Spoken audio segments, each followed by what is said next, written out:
What's up, guys? Welcome to the first ever episode 202 of the Kind of Funny Gamescast.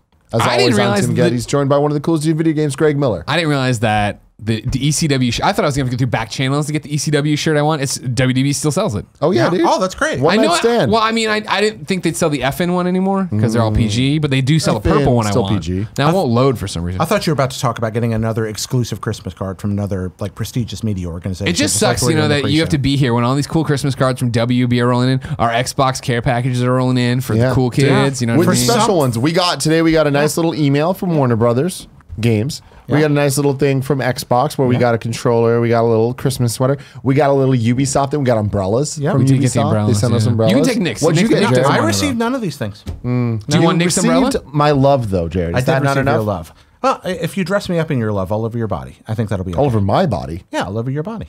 You can put my love on your body, but I'm not going to get crazy. That one fly from Games Daily is back. Ladies and gentlemen, all day we have been streaming. We did the final morning show of the year. We did the final Games Daily of the year. We did a Wingstop Cross, Super Smash Brothers Cross Kind of Funny live stream. I'd like to point out that after all that, Tim Gettys, you are now at least 1.5 of these bottles in. You can get one of these so-called bottles at kindoffunny.com/store, aka bit.ly/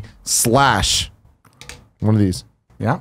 You get that. You're not bit.ly/ kindoffunny.com/store. And if you're saying to yourself, hey, that website won't work, it's because kindoffunny.com/store, you need to spell out. All right, here's what I'm going to do. Here's what I'm going to stop you right there. But this is going up in like 2 weeks.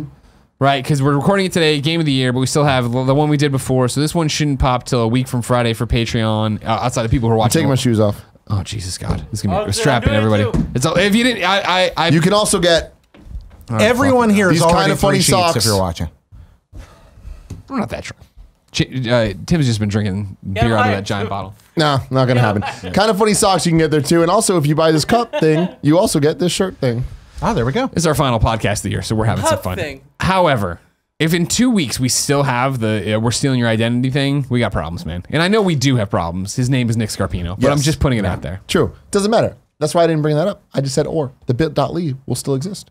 bit.ly/ kindoffunny.com/store. I can't believe you guys wrote out Why.com? Because they're weirdos. They're all a bunch of weirdos. Joey thought it'd be funny, and she was right. I haven't introduced Jared Petty yet. Everybody, the Reverend Jared Petty. Greetings. Joining us for our final Doki. Gamescast of 2018. Breaking news now, just to keep you updated, they actually don't have that shirt anymore. It's still being farmed, so I'm going to have to find the purple ECW shirt I want. So now you're back to back channels. Exactly. Oh, man. They have the one with the razor blade, but I don't want that one. Oh, man. I should have just bought the one back in the day in the ECW. Because I had the Sandman Drunk 24/7 shirt from ECW. That was awesome. You just text Vince right now. You're like, give me that shirt. Send it over. Text Paul. Give me that shirt. Kevin, you made fun of me a second ago for calling this a cup thing. Yeah. Jared called it something else. I don't know what it was. What are we talking about? And I called it a something thing. What would you call this? It's a water bottle. Yeah. It's literally, that's what you would call that. Because that's what it described it as in the site and what it is. Is it? And you filled it with 32 ounces of beer twice now, which I appreciate. I understand that. 33.3 fluid ounces. So you're about 50 ounces. No, I just feel like water bottle is a weird name. It's a suggestion at best. The Wingstop. That's a water bottle. Esports. Get in here, Cool Greg. MVP, Show the people that. Cool Greg. Just clap for you, all right? And that's not. I mean, he's got the jersey. What's up, Cool Greg? He just clapped for you. Understand that? Team Tim. Cool Greg, who just played his first game of Smash Brothers ever on the Smash Brothers Ultimate. Yeah. Thank you. On the pre-show. Tim Ragnarok is what they call me. Ladies and gentlemen, this is the Kind of Funny Gamescast each and every week right here on youtube.com/kindoffunnygames. We get together, talk about video games, all the things that we love about them. We've been doing it all year, and it's all led to this. Kind of Funny's Game of the Year. The most important episode. Not true. Not true. It's a great episode. Tim Gettys, from a fanboy perspective, I started working here in February.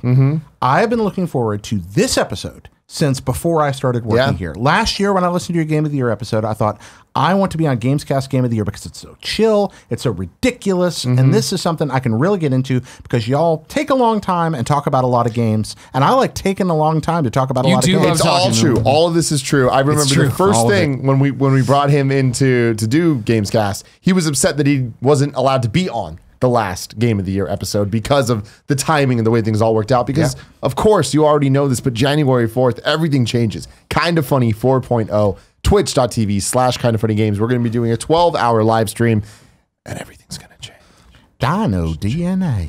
including a lot of Patreon changes. But one thing... Oh, that's the first time you ever teased something like that. Oh, yeah. What have you revealed? Changes. I'm going to stop my train of thought there because I was going to say something I shouldn't say. If at any point you've decided, you know what, I shouldn't talk anymore, I'll take the baton and host the show. I appreciate Just a heads up. I appreciate that. No, we're not even close to that. I'm being Tim Ragnarok right now. But explain Tim Ragnarok because maybe it happened on the morning show. I haven't watched it. I heard it today for the first time. We've been teasing this Kind of Funny 4.0, but we didn't even need to get there. It was just right next to that. Like, I feel like Kind of Funny 4.0 is going to be like the Avengers Infinity War of Tim Ragnarok. We're going to get Tim Infinity War. No, it's going to be me coming in and like having the moment of the movie. But the point is, for the last it's not like Transformers the movie where you're all killed off and replaced by new characters. No. It's not like that. It's like, I sucked in Tim 1 and Tim 2. You didn't suck in Tim 1 and Tim 2. I did, though. I did. But now I'm here. Don't get me wrong, you killed it all week on the morning show. Why? I didn't realize this. Yeah. It's because you're Tim Ragnarok. It's because Tim Ragnarok. You're Tim 30 for 30, man. That's true, too. A lot of things going on. That Tim 1 and Tim 2, those are the ones that got you into the 30 for 30. Those are the ones that got you verified on Instagram. Don't bring up the fucking Instagram shit. I lost a lot of my segue that I was going to use for this, but it doesn't matter. I'm going right into it. Thank you to Patreon producers Matthew Fellier and Travis Barrett for helping make this show happen. You can get the show early. You can watch it live with us on patreon.com/kindoffunnygames, or you can watch it early as a VOD or an audio thing with a pre and post show. This week we did Super Smash Bros. We just played some Ultimate. We had some fun. Some steam. Oh, it was good. It was real good. Cool Greg played his first games. You can see that on patreon.com/kindoffunnygames. But now let's just get right into it. Woo! Game of the year, gentlemen. Good game of the year. Last year there was some discussion beforehand. Do we go around moving up our top 10 and honorable mentions and such, or are we presenting our whole list at once? How's it working? Ooh, that's a very, very good question. I like this discussion. This discussion, I feel, is the most important part of a Game of the Year discussion because a lot of people just see it and they're like, oh, this is what Game of the Year is, and they have their own thoughts on what that means. Yeah. I feel like Game of the Year needs to have the discussion of the rules of what are we talking about? What does this mean? Especially in a world when we're looking at 2018, there's a lot of things of games that are ongoing services, games that are, last year we had the whole conundrum of does PUBG count? Like it's early access. Can we call a Game of the Year? Now Fortnite, you include that. Like things get complicated. I feel like a discussion needs to be had. How should we handle this? Greg Miller, what are your thoughts? What I appreciate about our top 10 list when we come in are generally it's us going, hey, these are my 10 favorite games of the year. Here's the order for me of my favorite games. And then when we get to the end, we usually do have a discussion of what is Kind of Funny's game of the year, which I think is held to a different standard sometimes, not all the time, right? They're mutually exclusive in terms of like what game do we think was the best game of this year, that kind of thing. So I think this time around, it's more, it's the normal thing of these are our favorite games. Yeah. If I was still reviewing at IGN, if I was in Game of the Year and I had to argue for what the top 5 games were, these might not be the games I would argue for. Instead, I'm arguing for what I enjoyed the most because I always feel like the personal top 10s are our chance to share, hey, this is what we enjoyed the most this year. And then the overall thing is the overall thing. Yeah, no, totally. And I feel like even the last couple of years I've been that way. Yeah. And I think since we started, really. But even then it's like, just because the majority of us chose our number 1 as a certain game didn't make that Game of the Year. There was still a discussion. And I feel like every time it ended up being that. But I still feel like there's a discussion to be had. So to Jared's question, I like the idea because I hate it when it is like, all right, Tim, you go. And we all sit here and I think it should be, we group our honorable mentions. Tim, what are your honorable mentions? Jared, what are yours? What are mine? Great. And we go through this as quick as possible. And then it is like, all right, top 10 list personals, number 10. Tim, Jared, Greg, number 9. Greg, Love it. I like that. And as for criterion, for me, it's a matter of games that originated at least in early access form in 2018. So something like Fortnite, which launched in 2017, I didn't put on my list. Now, I don't have a problem with us discussing that. And if that's going to be one of the rules, something might get bumped because Fortnite's a pretty amazing game. In my opinion, the rules are, for your top 10, whatever your rules are. Because mine are different than that. At least released in early access in 2018, and I'm weighing 2 things. One, artistic criticism. You're describing, I'm sorry, real quick. You're talking about how you picked your top 10. That's how I picked my top 10. Perfect. This is a really good topic. All right, you start. Yeah, how did you pick your top 10? Artistic criticism. Well, first, again, this year, at least early release. Second, here's how I think the game is contextually important compared to what came before and what was happening around it. That's the review angle of it. I don't like the word objective because reviews are subjective experiences, but they're an informed subjective experience, comparing it to what happened in the same period, in the same genre, etc. And then probably highest up, the ones I just loved.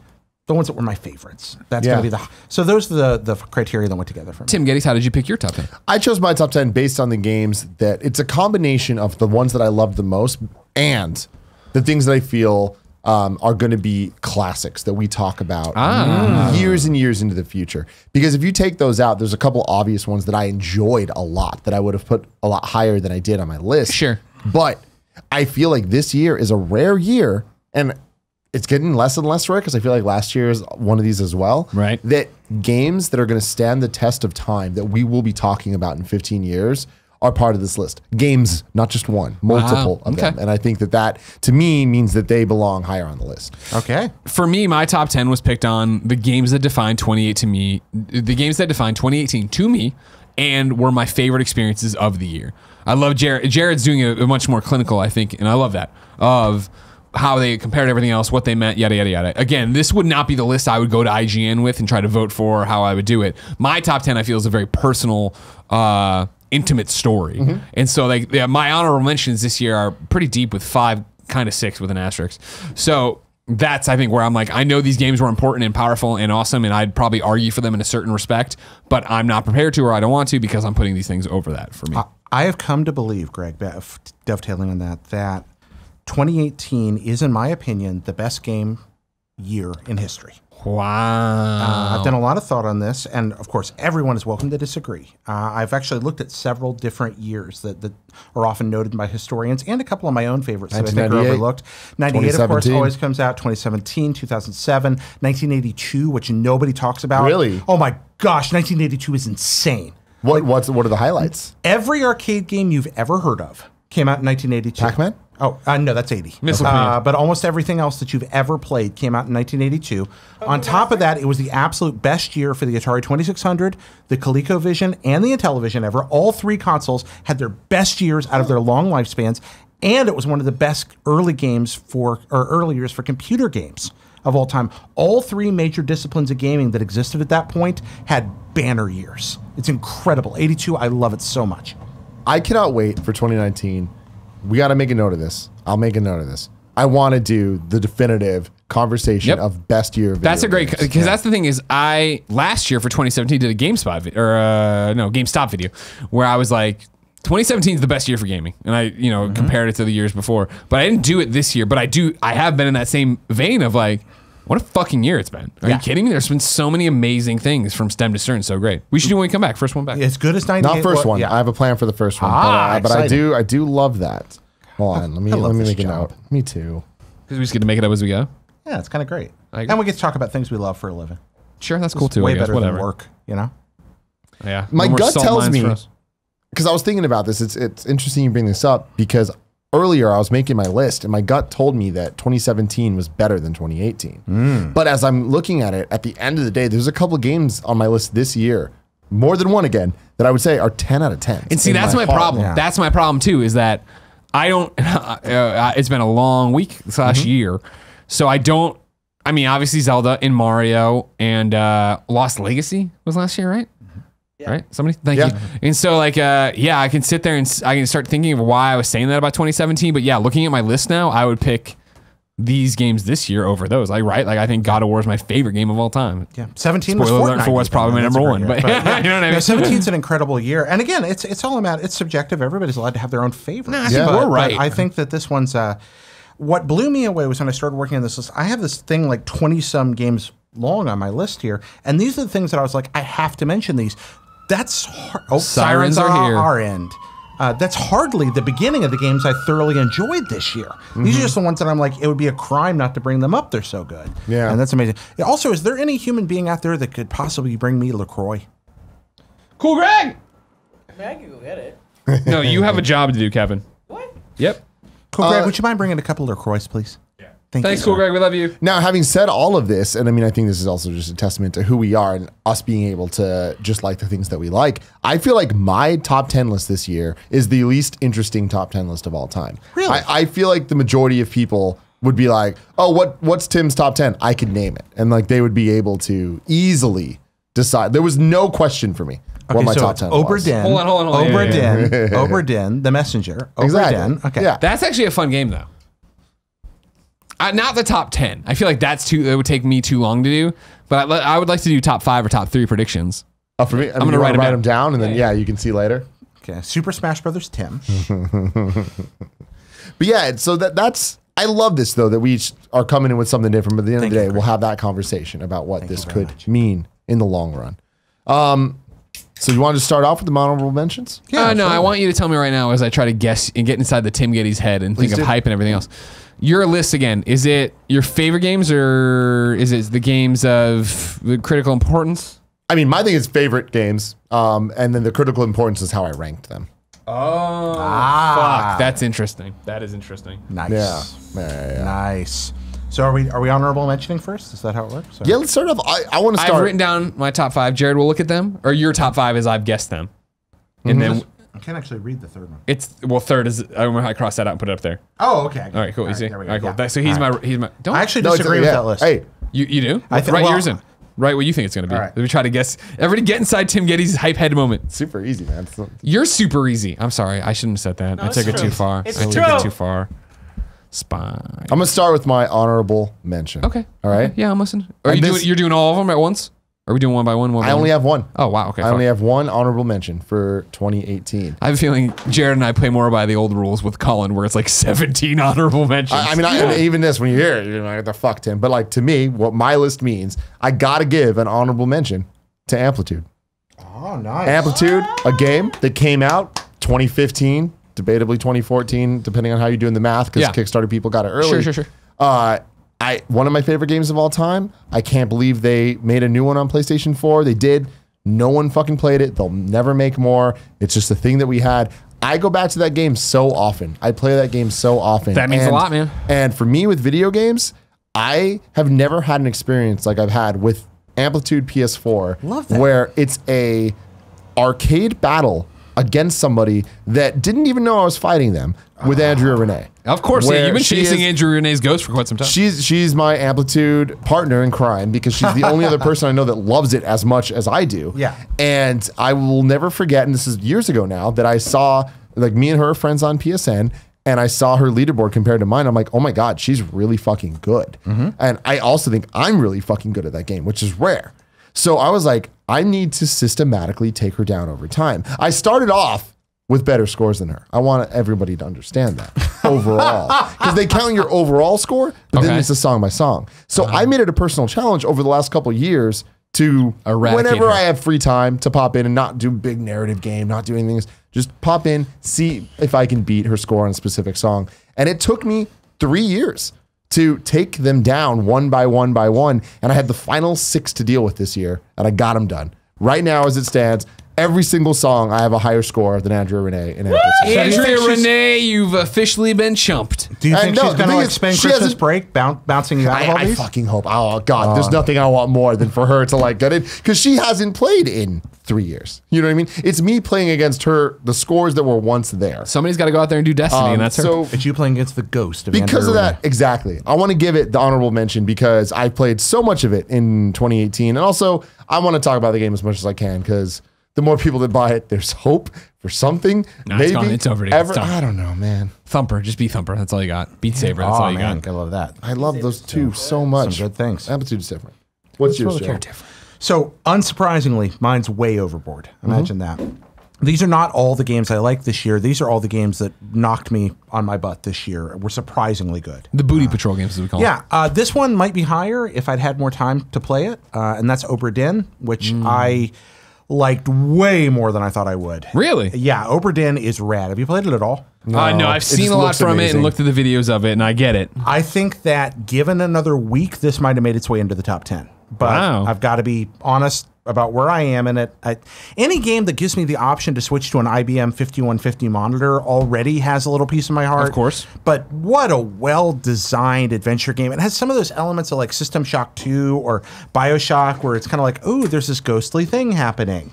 But it's got that wonderful adventure game format and that incredible art, and you're sort of writing a novel as you go. Love all that kind of stuff. So that's a very Jared-ass game. Tetris Effect, for all the reasons we've talked about it here already. So good. Oh, man.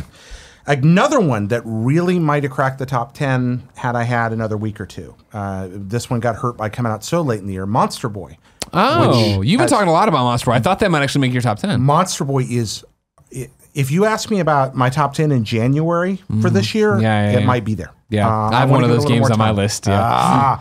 Monster Boy is one of the most beautiful video games I've played this generation. The animation is simply stellar, and it's just so damn charming. And I really recommend you guys get your hands on it and play it. You'll be. It's a long game for a side-scrolling platformer, but you'll get a feel for it in a few hours, and I think they give you an idea why I like it so much. It's just so darn solid. Katamari, because it's Katamari, and it's a great HD remake of Katamari. Hell yeah. Wonderfully done. I really, really like that. Donut County, because it's so funny and unique and Donut County is really, really great.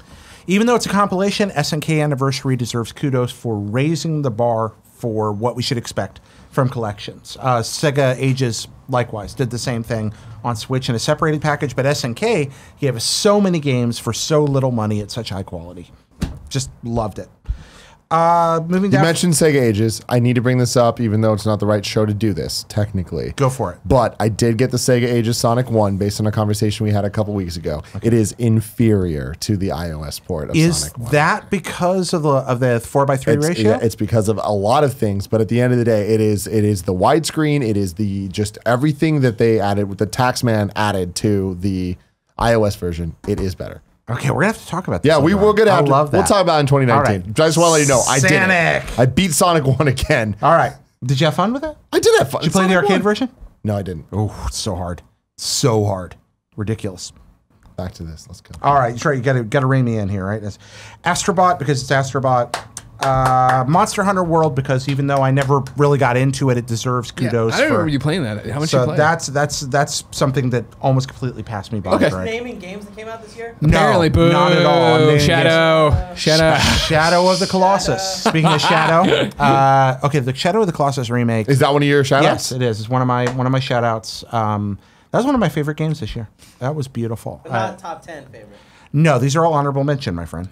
No, again, there's another tier below this. It's like 70 or 80 games. Okay, so I'm me. Y'all know what you're getting into. But that was a lovingly crafted remake that deserved a lot of love, or deserved a lot of. Octopath, which just squeaked out of my top 10. Malacca, which is imperfect but wonderful, and reminded me that I want to play HD versions of PS2 games again, and didn't know I needed that in my life. Malacca. Oh my God, it's beautiful. Malacca's by a small Mexican studio. It's sort of like a PS2 third-person action adventure game, but with beautiful HD graphics, all built around Native American mythology. It's this wonderful game, and everybody should play it. It's on Switch. But I really recommend Malacca. Tim, you dig it. Cool Greg would love that. I mean, that sounds like a Cool Greg thing. It's a Cool Greg game. You said it's on Switch? It's on Switch. And the guys who made it are fantastic. I had a chance to talk with them for a long time. Oh, cool. Okay. It's really beautiful and just great. Mulaka, Malacca. Everybody should play that. Part-Time UFO almost made the cut. Okay. That's nobody bought it. It's HAL Laboratories. But I remember you talking about it. Yeah. It's the guys who make Kirby making a cell phone game with no microtransactions. And it's beautiful and wonderful, and it's probably, along with one other game on my list, the best cell phone game you can buy for a single price this year and just play. A lot of replayability to it, too. Valkyria 4 deserves a shout-out. Shin Megami Tensei Strange Journey, even though it's a remake, what a game. If you own a 3DS, you should play it, period. WarioWare Gold is probably the best WarioWare.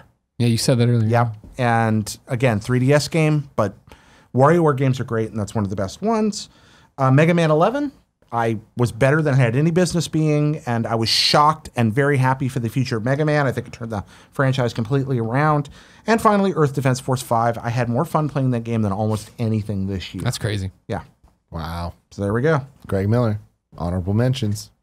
First off, Tim, I'd like to thank you for this honor, this award. My first honorable mention is very much what Jared was talking about. It's a game I planned to play over break.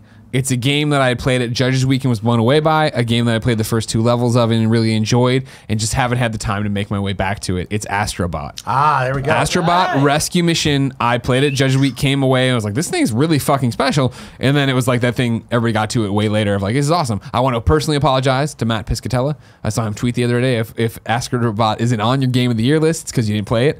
You're probably right. You're probably right. Let me jack you real quick. Sure, jack me. More honorable mentions I want to give to games that I didn't play, but like plan to play either during the break or at some point are Spyro Trilogy. I had to push that off because of all the shit we were doing, but I'm definitely playing that this break.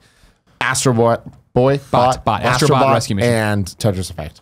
Like the fact that I haven't played those last 2 is bullshit. So yeah, Astrobot breaks my heart that I haven't gotten further into. It's just one of those things of the showcase, the work we've been doing, all these different things, right? It's a pain in the butt. And then when I do have time to play games at home, I don't want to be like, all right, peace out, Jen, and put the headset on, right? That's why Beat Saber for me in the morning works so well, because I'm up working out or doing whatever with it. Next up, Overcooked 2. Oh, there you go. I love Overcooked. I loved Overcooked 2. The addition of online play was great. It is challenging. It does all these different things. Poe and I spent the entire weekend playing it. I know Joey's been obsessed with it. It's more Overcooked. It's great. It's awesome. Just didn't make the list. I'm actually shocked that didn't make your top 10. This one might shock you as well. Then Tetris Effect. No. I love Tetris Effect. I do.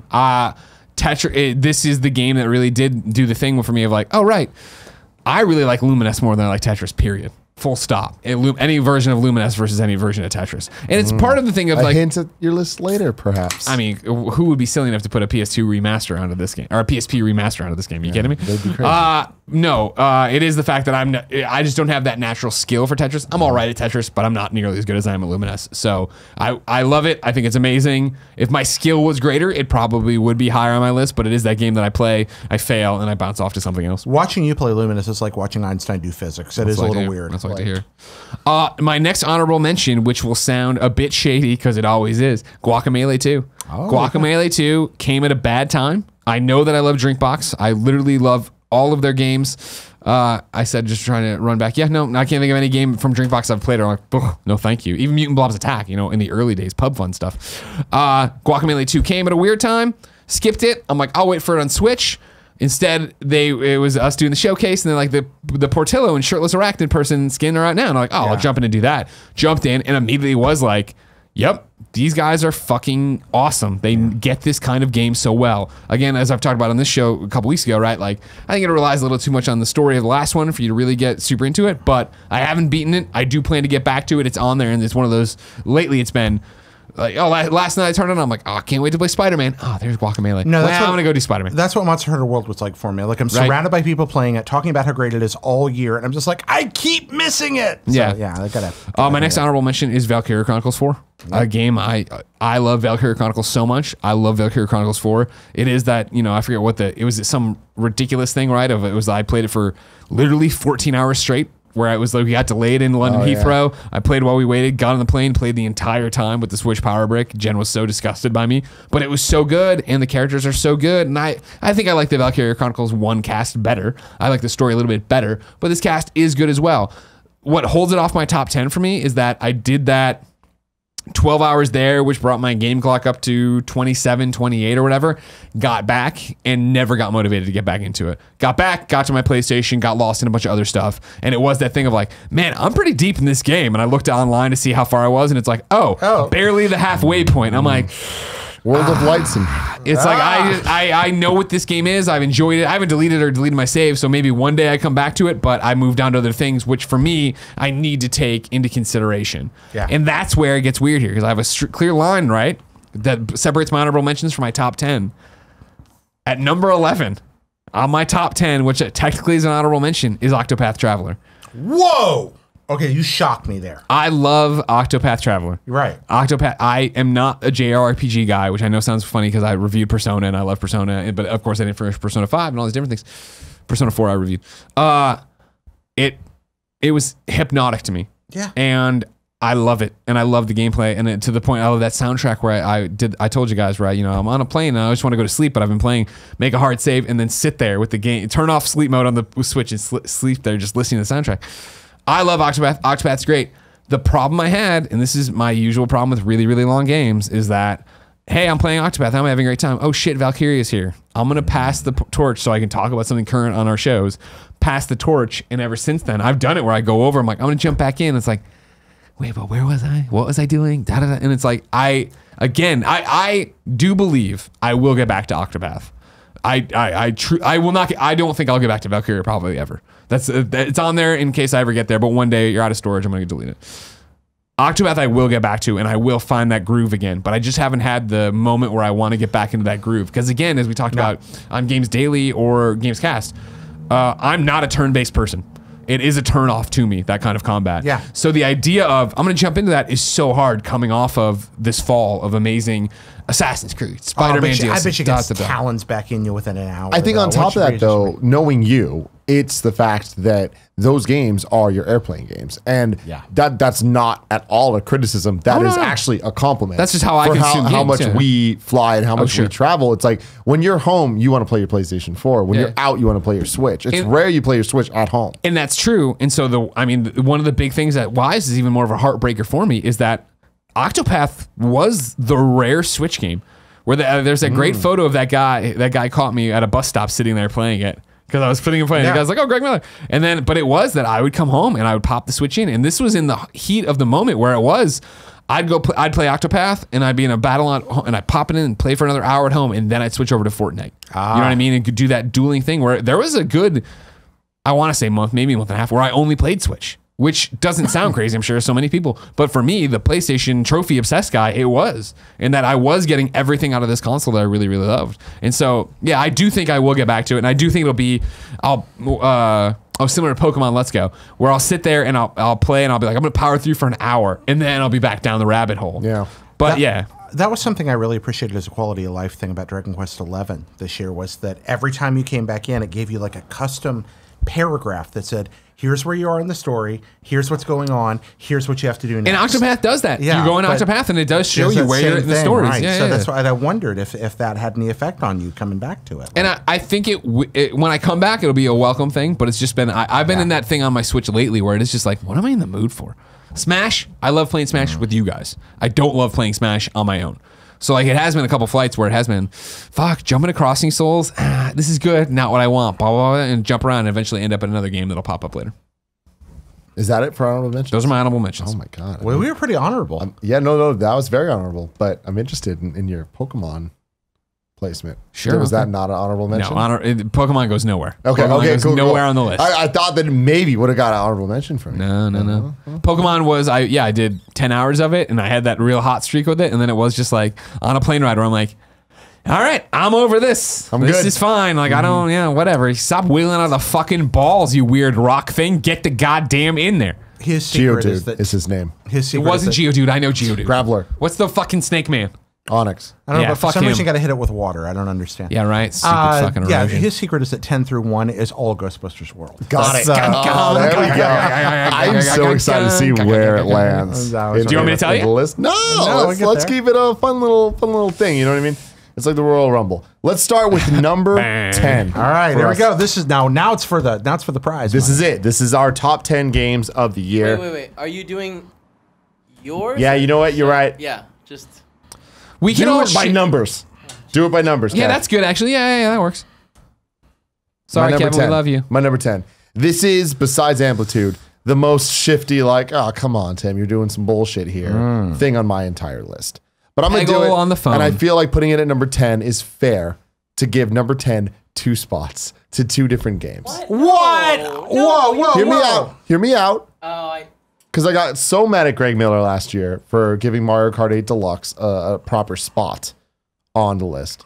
I'm going to share number 10 between Donkey Kong Country Tropical Freeze and Captain Toad Treasure Tracker for the Nintendo Switch. Because I don't feel like either of those should be on the list. They're not new games. Like, it's not fair.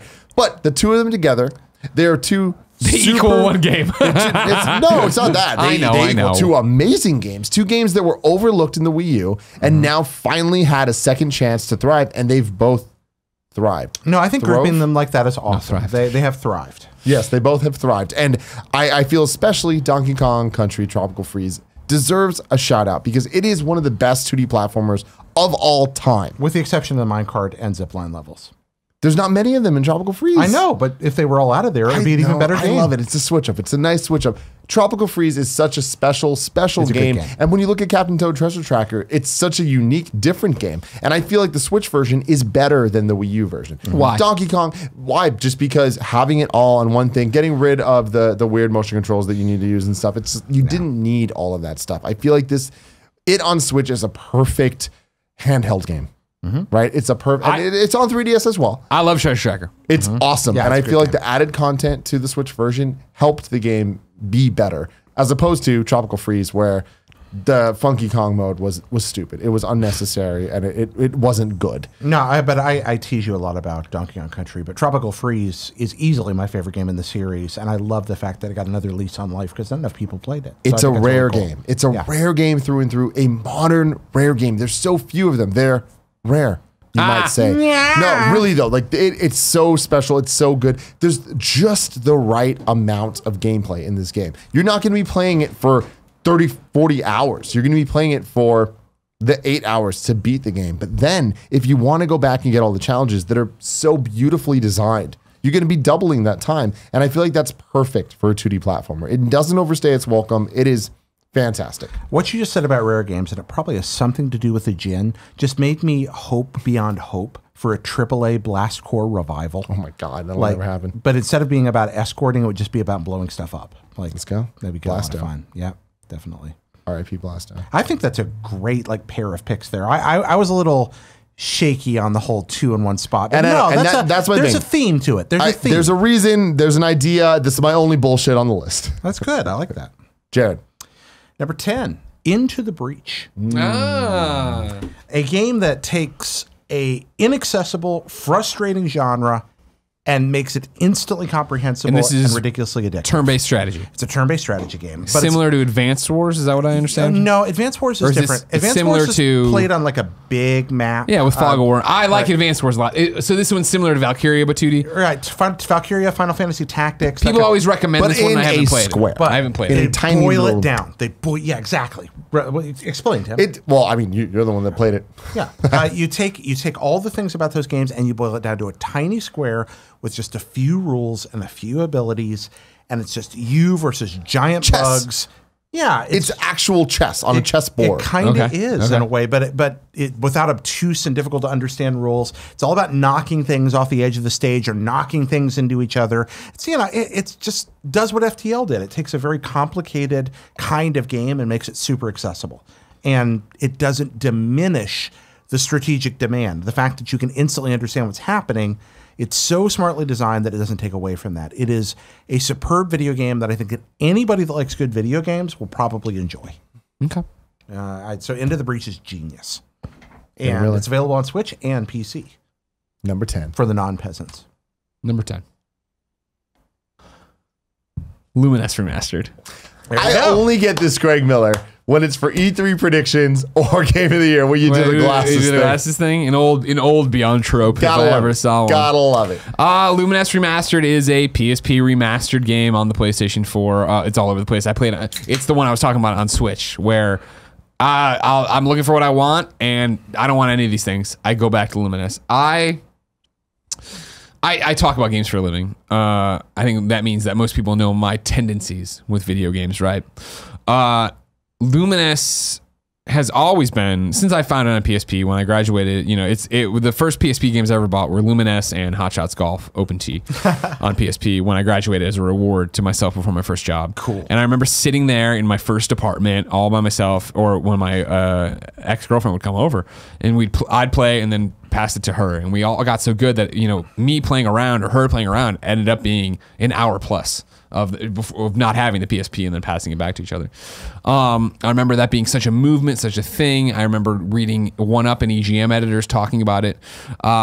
I still feel pound for pound, Luminous is my favorite puzzler of all time. I think it's better than Tetris. I think it's more, I think mainly because it's more approachable. I think you can play Luminous and not be good at Luminous, but feel like you're making progress in Luminous, and then see somebody who's great at Luminous and be like, holy shit, you're on another level. I can't believe this, right? The goals are obtainable in Luminous, and you feel like you're building towards it. And it's the rare puzzler for me now is somebody who's played it obviously on PSP, played Luminous 2 on PSP, played it on PS3, so on and so forth. It's everywhere, right? I was looking through my Xbox library. There's one in there. I'm like, geez. Luminous Remastered, I find changing the way I play games in a lot of ways of, now Jen will go to bed at 10:30. I'll keep playing whatever I'm playing or play something new, or, that's when I sign on and do something online with somebody. But when I stop playing that, it is that thing of, I'm not ready to go to bed yet. Maybe I'll do an hour. I'll do a marathon and see what I can get. Maybe I will instead drop. I do want to platinum Luminous, but it's not like my normal thing where I'm obsessed with platinuming in that moment. I'm very much like, let's see if we can get to 180 today. And what's crazy about it is that it's a game that I feel myself hitting the gas or the brake on, where I'll sit there and zone out and just play, and just whatever happens in this hour until the thing runs out or whatever happens, or I die or have to stop. Most of the time, Switch, that happens all the time. The flight ends, then you try to jump back into late level. I can't do this. I'll do whatever. But there are the times where I sit down and I'm like, all right, here we go. And I'm going as fast as I can, where I'm sprinting. And I don't feel like, me personally, in my history with games, there's not many games that I feel like remind me of being on a treadmill or exercising or just being on a run, where it's like, I'm going to sprint this entire time, and then, or I'm going to back off, or I'm going to do this, and then when to do that and when to find that flow and change it up.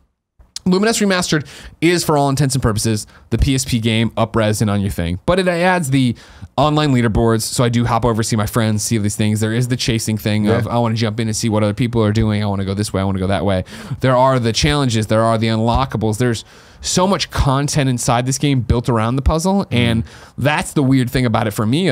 For me, Luminous has always been, I'm going to sit there and do marathon, or endless as they call it.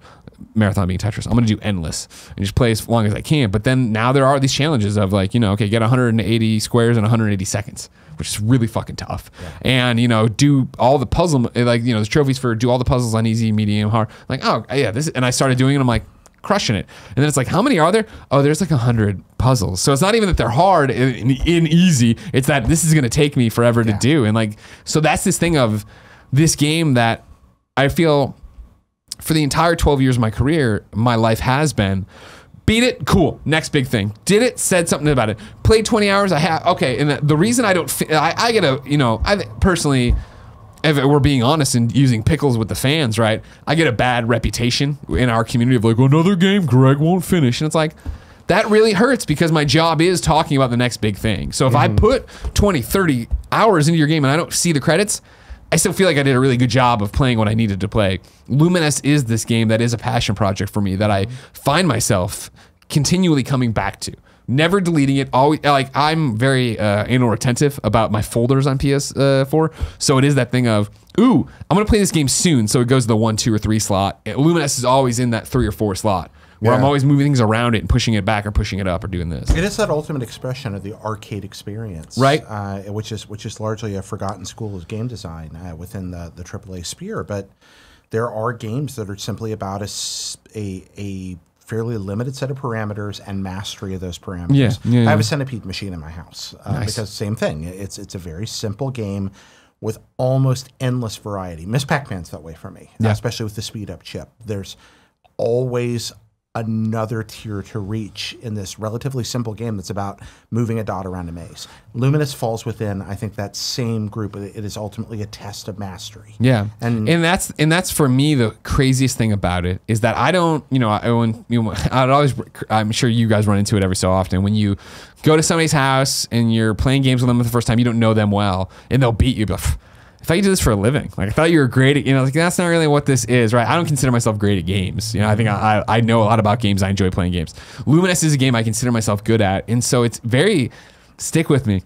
This is a reach. It's very hookish to me, like the movie Hook, where like on PSP, I always thought I was really good.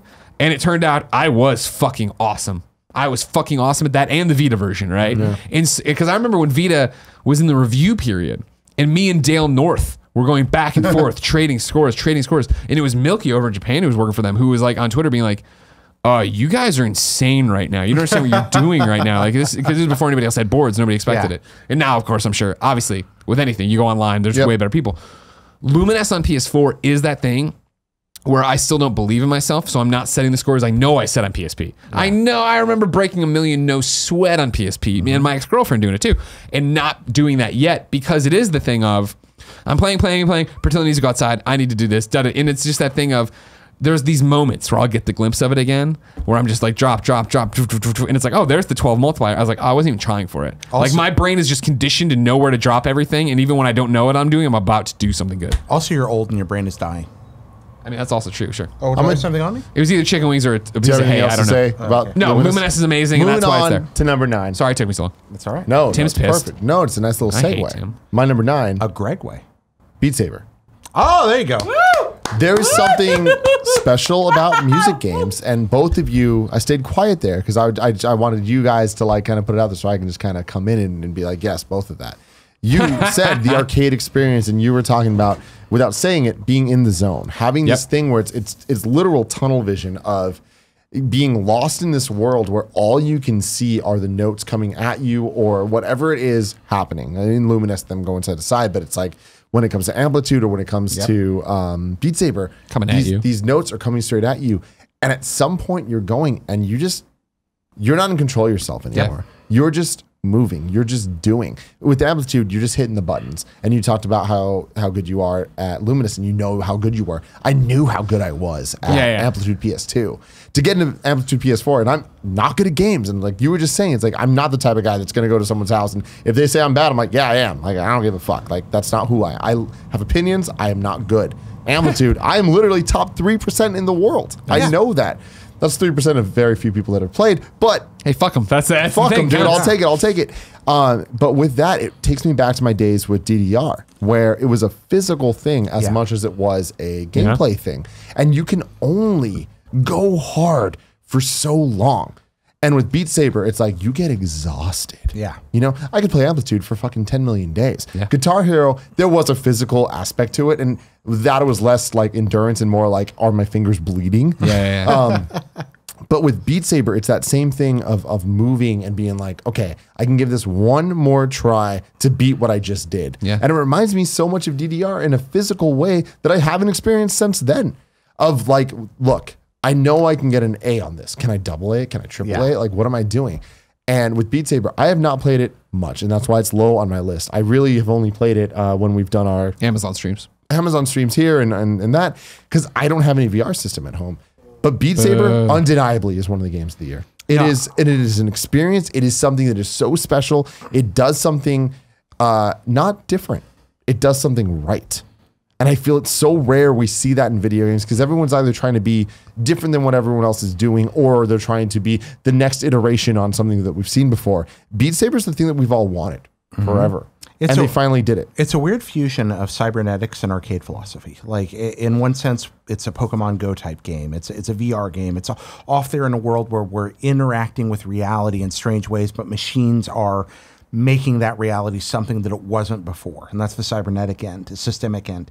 And then at the same time, it's delving into that pure arcade philosophy, which is just intoxicating. There's a reason video games took off, and that reason was arcade game design. For years and years and years, people did not get tired of it.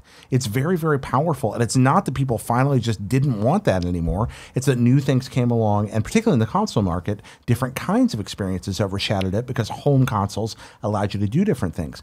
But there's something inside the human brain that likes that trip. And what's special about it is it's the definition of one more match that's not a multiplayer thing. I feel like one more match is so commonly attributed to I'll get you next time, I'll get you next time. But with this, it is the tried and true arcade philosophy of I'll get me next time. Yeah. Oh, yeah. I'm gonna do it. I'm gonna do it. I love that. That's my number 9, rad. Beat Saber. Jared? I have lots to say about Beat Saber, but I'm sure it'll come up later. Perhaps indeed. Number 9 for me, a surprise even for me. But as I sat down and finally tried to do this list, Bloodstained, Curse. Oh, wow! This is the Switch version one, right? This is the Switch version one. Well, it's not just on Switch, but yes, this is the Inti Creates 8-bit prequel that was a Kickstarter extra for a game that hasn't even come out. And that's part of what impressed me so much about it. The folks at Indie Creates took the Castlevania formula and they adhered very rigidly to simulating the effects of the Konami VRC6 chip on the Famicom NES. And they're like, we're going to make a game that really does feel like it could have existed on an old system. Not just pixel stylistically, but in terms of sprites on screen or color palettes. And within that self-imposed restriction, they said to themselves as a design team, what could we do? And they kind of accidentally created one of the great NES games. I mean, not accidentally. They wanted to make something wonderful. But in the process, they surpassed the art that came before them. Curse of the Moon is a better Castlevania game than any NES Castlevania game. Oh, damn. It just is. It's fantastic. It takes all the lessons of those old games, fuses them, much as Mega Man 9 and 10 did, with modern design philosophy, puts it all together, and creates a game that is far better than it has any business being. This should have been a cheap, quick cash-in on nostalgia and a fun novelty thing that somebody played in, whatever superseded Flash and HTML5 for a while on their browser. And instead, they're like, we are going to build a game with enormous replayability, alternate paths, interesting characters, powerful abilities, fascinating bosses.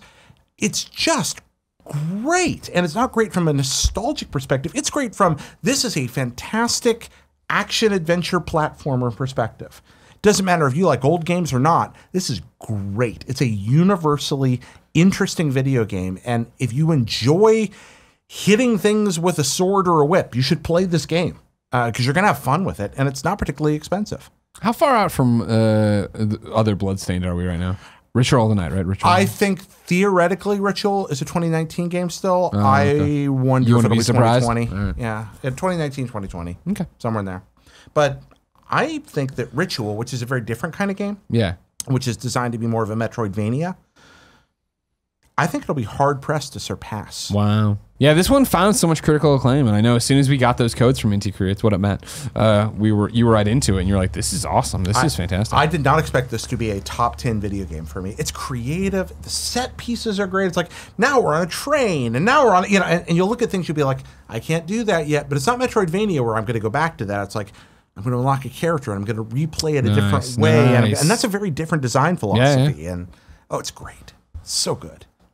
Number 9, Greg. Number 9 for me, a little game called Moss.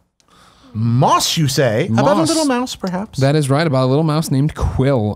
We were lucky enough at E3 last year, right, to do the first Let's Play of Moss on our test kit, and it showed so much promise at that moment. And I know I think this sounds ridiculous now because I'm sure you're a Kind of Funny fan. You've heard us wax so much about PlayStation VR this year and what an amazing year it's had.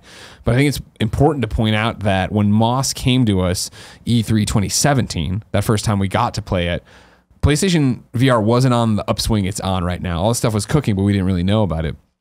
Moss stands out for me because at the beginning of the year, and Moss is one of the reasons you have a PlayStation VR show on youtube.com/kindoffunnygames, because I played that and I was like, oh, this isn't going away. This isn't a flash in the pan. People are iterating. This has the chance to be something special. I was so excited about the year 2018 in VR that we wanted to do the show about VR. And Moss came out after we already launched the show, but it didn't need to be part of it because everyone talked about it. The idea... what it does is why I think Astrobot would make this list, and probably will be a definite conversation when we come back in January, is the idea that it was the first game I played in VR that was like, cool, we're not going to put you outside of your comfort zone and make you do a bunch of weird shit. We're going to take what you already know from video games and put it into a VR perspective. We're going to use that perspective of VR to augment and make better the games you know. And so controlling Quill, who, and again, Quill's adorable. The environments are gorgeous. Everything's beautiful. From the moment you start that game, and the lights fade up, and you're in this giant, beautiful library with this book in front of you, and you open the book, and you basically fall into the storybook. You get what's happening, what they're going for, and that motif's never lost the entire way through.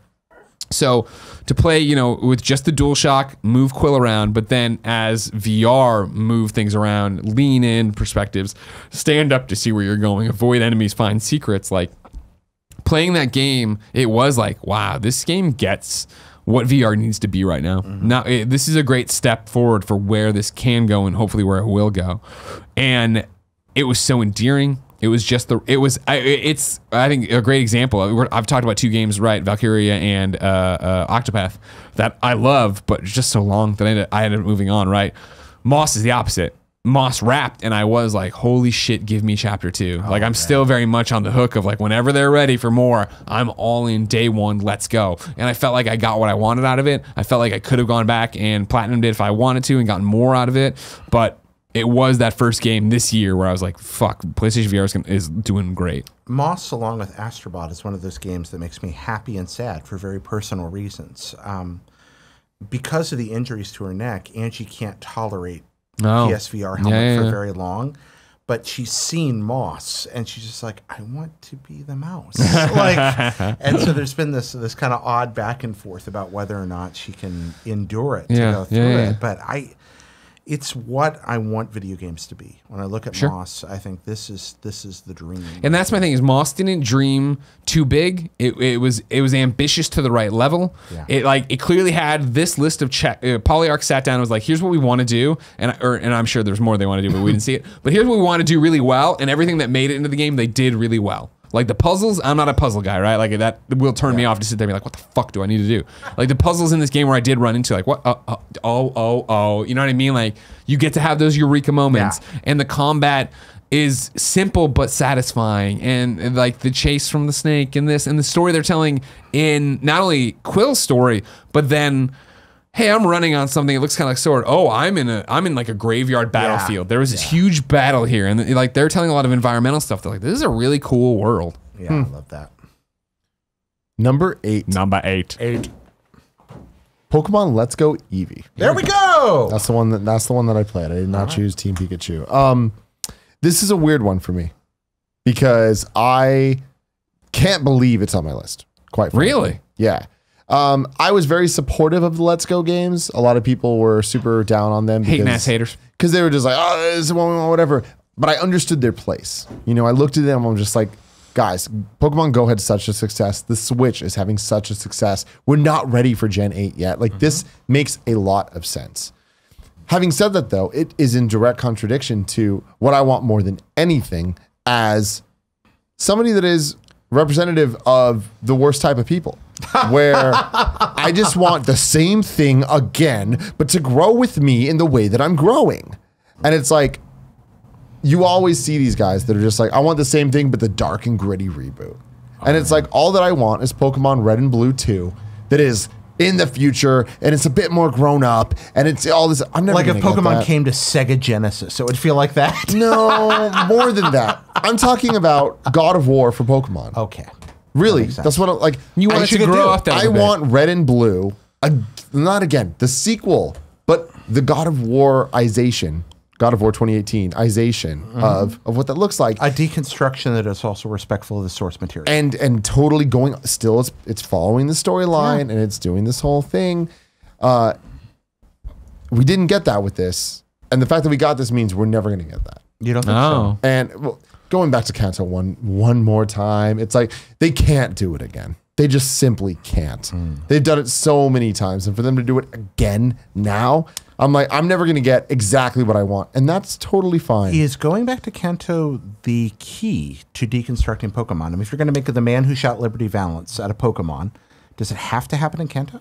It doesn't have to. It has to involve it. It has to involve the characters. It has to involve that world. Right. That's what I want. I didn't need it to involve Kanto, the region specifically, but the characters, the gym leaders, where are they now? What's going on? Like, that's what I've always wanted from it. And there was like leaks and rumors of what the game could have been, of like something hit Kanto and split it and it changed what the world looked like and whatever. And I was so intrigued in that. That's not what we got.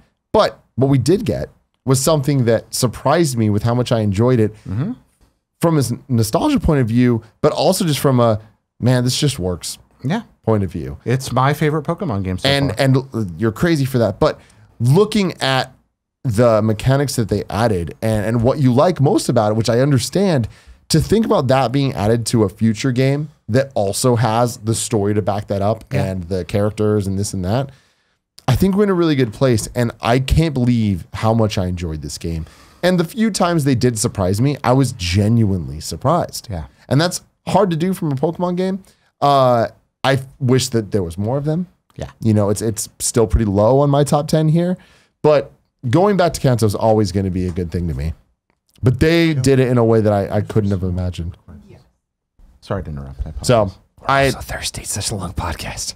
yeah, I give it a lot of credit for doing what it did, for selling as well as it is, and for the future of what Pokemon's going to look like. But I think it's really cool. Your passion for it sold me on trying it, and I continue to play it. Good. It's fun. It is. I've had more fun with this than any Pokemon except a mystery dungeon game, and those aren't exactly Pokemon. they're fun though. Yeah. This game is a success in my book. It's not what I wanted, but I feel like that makes it even more of a success. Yeah, that's a really big. I mean, that I don't know what bigger check mark you can give it, right? Of like, yeah, you didn't want this, but you ended up loving it. Yeah, I ended up beating it. Like this was the type of game that I would have been like, I'm gonna play a couple hours, see what it's about, and then stop. I got addicted. You know, if it makes you feel any better, this makes it much more likely that I will play the proper Gen 8. So, if it mission accomplished on that. There you go. Pokemon, baby. It needs all the help it can get. Oh yeah, it's a real struggling thing. Nobody knows. Jared, what's your number 8? Thank you, Joey. Number 8 for me, Dragon Quest 11. Hey, yeah, not a big surprise, I think, for y'all, right? I reviewed you talked a lot about it, and you like it a lot. I like it a lot. It's a ridiculously solid RPG. It's an homage to Dragon Quest 1 that doesn't require any knowledge of the Dragon Quest series to enjoy. The story is whatever, but the mechanics are so rock solid. Turn-based combat that keeps you on the edge of your seat the entire time. A beautiful, lush world to explore. No random encounters. Great enemies. Wonderful abilities. Characters that are almost infinitely customizable but still have their own sense of flavor.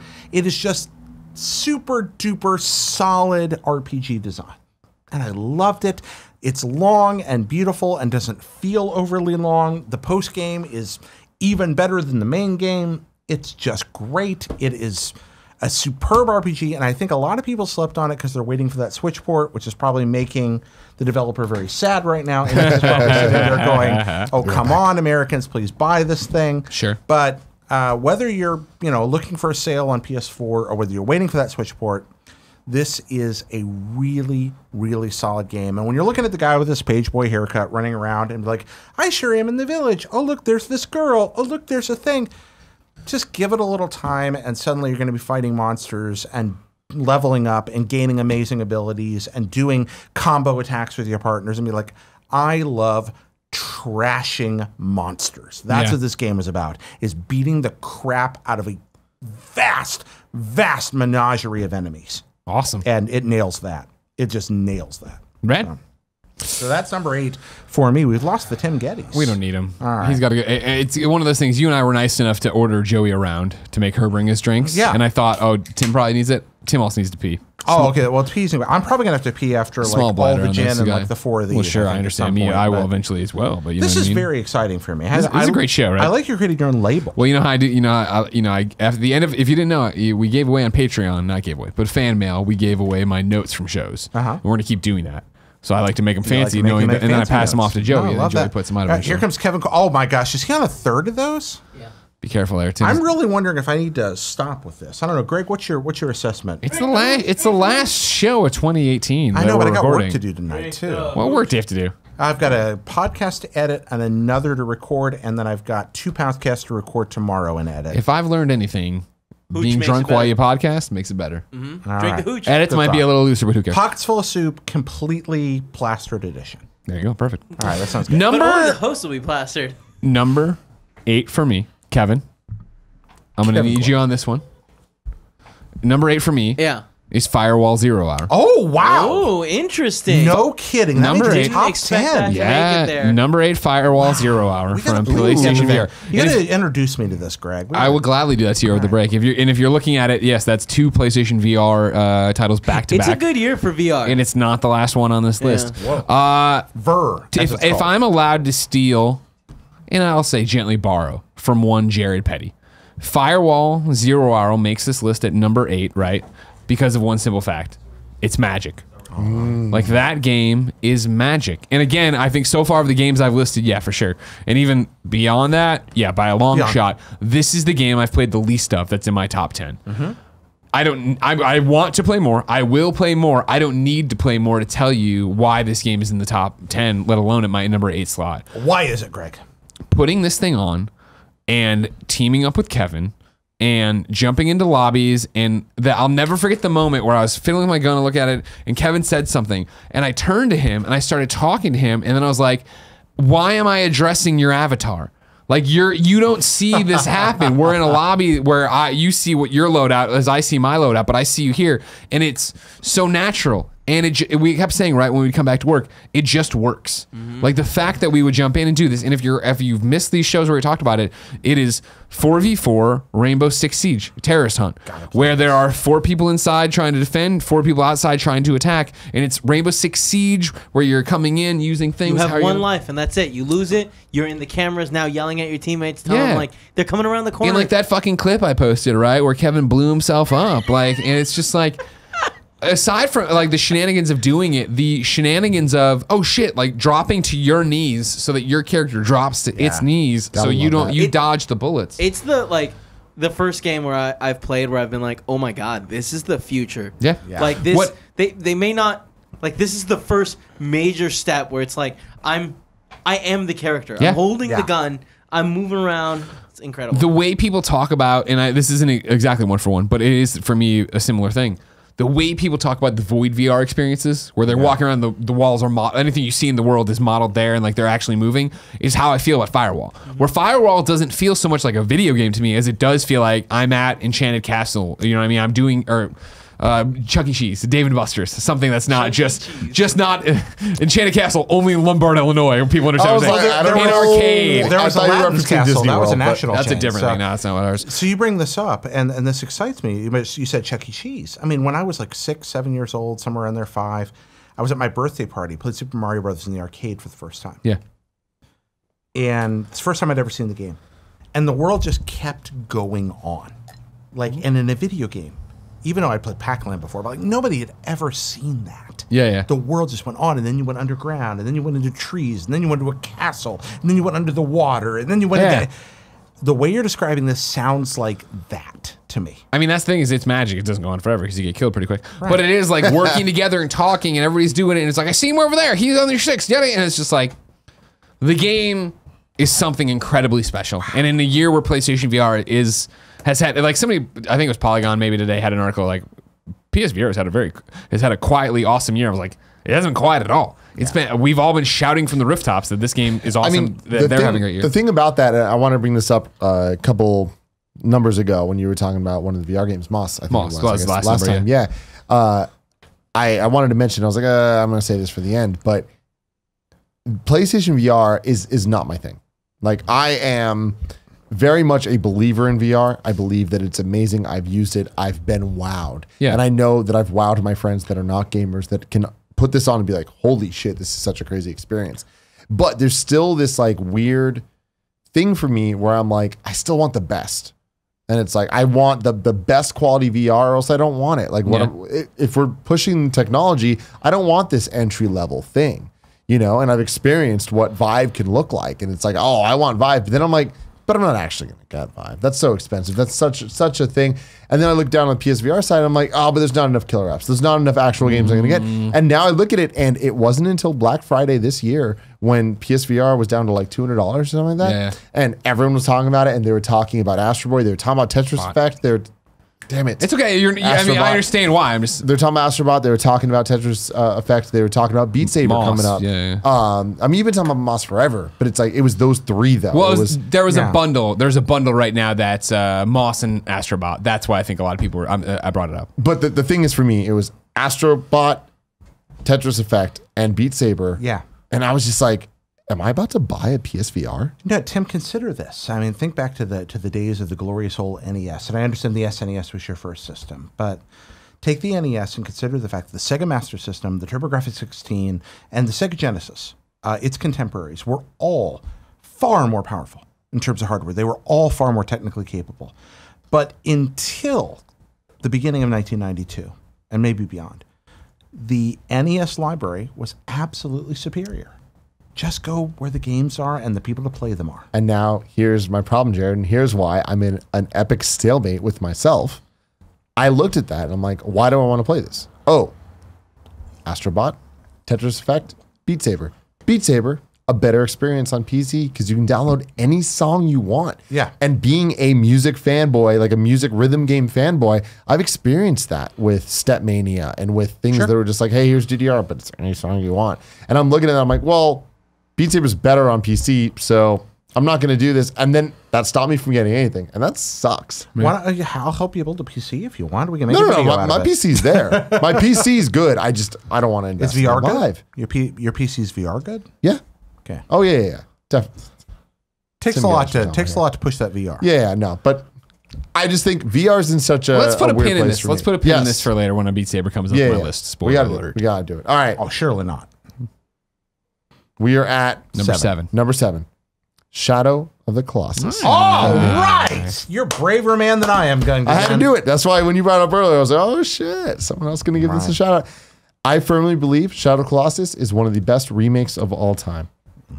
It's such a magical experience. It was in 2005 on the PlayStation 2, but I actually feel it's better now. I feel that back then it got a lot of credit for doing something no one else was. It got a lot of credit for being this vast, open, empty world, very Metroid-esque. And I feel to put that game out in 2018 and to see it thrive in a way, and despite its openness, because now openness is a bad thing. Emptiness is a bad thing. Openness is a good I got a thing. little lost there. Yeah, sorry. I was saying the wrong thing. Yeah. Emptiness is a bad thing. Except Breath of the Wild. But that's my thing. In a time right after Breath of the Wild, you took it right out of my mouth. This game needed to be remade now. I feel like Shadow of the Colossus made the most sense this year in February when it came out after Breath of the Wild coming out a year before it. You know, it allowed it to be recontextualized in what we think about empty worlds that are built upon not the world being full of world building moments, but the characters being full of it without saying anything. Yeah. And that brings in the Metroid element to it. We don't see that anymore. We see Metroid Other M. You know, we see us trying to take that and turn it into what games are now. Shadow of the Colossus remake on PlayStation 4 is taking what this game did then and making it look up to par now and feel up to par now to an extent. It's not perfect. It is still a game that has weird controls. Much fixed from the 2005 version. That's what they did. Still not perfect. That's part of the struggle, though. And I feel like with the fixes they made to the controls, it works more than Last Guardian did. Last Guardian, you were so frustrated with it, and you had the excuse of like, oh, but that's part of the gameplay. But he doesn't listen to you. And I believe that to an extent. I get that to an extent. With Shadow of the Colossus, though, with the remake, it really reminded me of Journey. Perfect timing right here. Of like, man, I'm having this experience that I've had before. I often say I don't want to play Journey again ever. Colin always used to say that, and it really hit me where I'm like, fuck, you're right. Like, this is a game that was a once-in-a-moment opportunity. Shadow of the Colossus was that as well. The PS4 remake proved I was wrong. Question about that when it comes to Journey, just a sidebar. What if you played it with Gia? Because for me, that was the Journey change, was playing it with someone I cared about and watching them experience it for the first time. Suddenly, Journey was beautiful again. Gia doesn't understand games to understand the language of Journey yet. Okay. And Gia is one of the most interesting video game moments of my life. Who was behind you? One of the most beautiful experiences I've ever had in games was watching Angie play Journey, and the moment she figured out that it wasn't AI. Yeah. That she was walking alongside. Yeah, see, Gia would never. That doesn't mean anything to her. Yeah, it was amazing. They'll come in. Anyway, sorry, I didn't mean to sidebar. But what I'm saying is, Shadow of the Colossus is a beautiful game. It's a perfect length, and every single Colossi you face is just breathtaking. And even though I've done them before, doing them again 10 years later was insane. It's like you meet them, and to see how they were like it. It reminds me of how crazy it was that was possible in 2005. Facing these boss fights, very few games have boss fights on this scale that each are so unique. And for what Metal Gear Solid did for storytelling on the PlayStation, I feel Shadow of the Colossus did for artistry and epicness. Yeah. For a video game. And doubly so because you're always reluctant to be there, as that sense of dread grows that you're doing the wrong thing. You feel it. You feel that all these epic moments that are so pulling you in, you shouldn't be a part of. And it's not corny. It's so good. There were so many PlayStation 2 games that I played story-wise, like Final Fantasy X. I'm sorry, one of my favorite games of all time. Yeah. But for as like meaningful as the story is, and for how much it hit me when I was 11 and all that, it's like as special as that is, it's fucking corny, like fairy tale bullshit. Whereas Shadow of the Colossus, as you go through it and you see what's happening and how dark it is and all this, you're like. And I was worried that replaying it, I was going to be like, oh, I'm going to get the same feelings as replaying Final Fantasy X. And I didn't. It's like, no, this is good storytelling. I think I've told this on here before, but Angie refused to keep playing. When she figured out that she had to kill the Colossus, she's like, I won't hurt that thing. I'd rather not play. And I was like, so special. Well, that's powerful. Like, you fucking coward. No, I thought I'll like replace you with that was a another testimony to the power of the game. So that meant a lot to me. Very bold, reaching out there for a remake on your that high top 10 list. It's amazing. Jared. Number 7.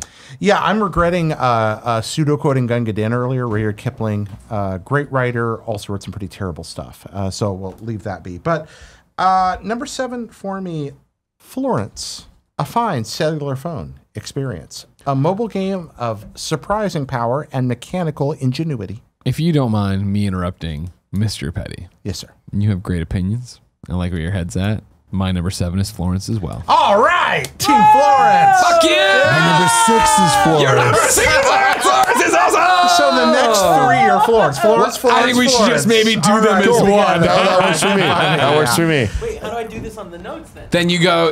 I thought you were doing it by number 7 starts at this. Yeah. So yeah. Florence. Just all the way down. Start at number 6 then. All right, cool. Yeah. So Florence is just very briefly. There's nothing quite like it.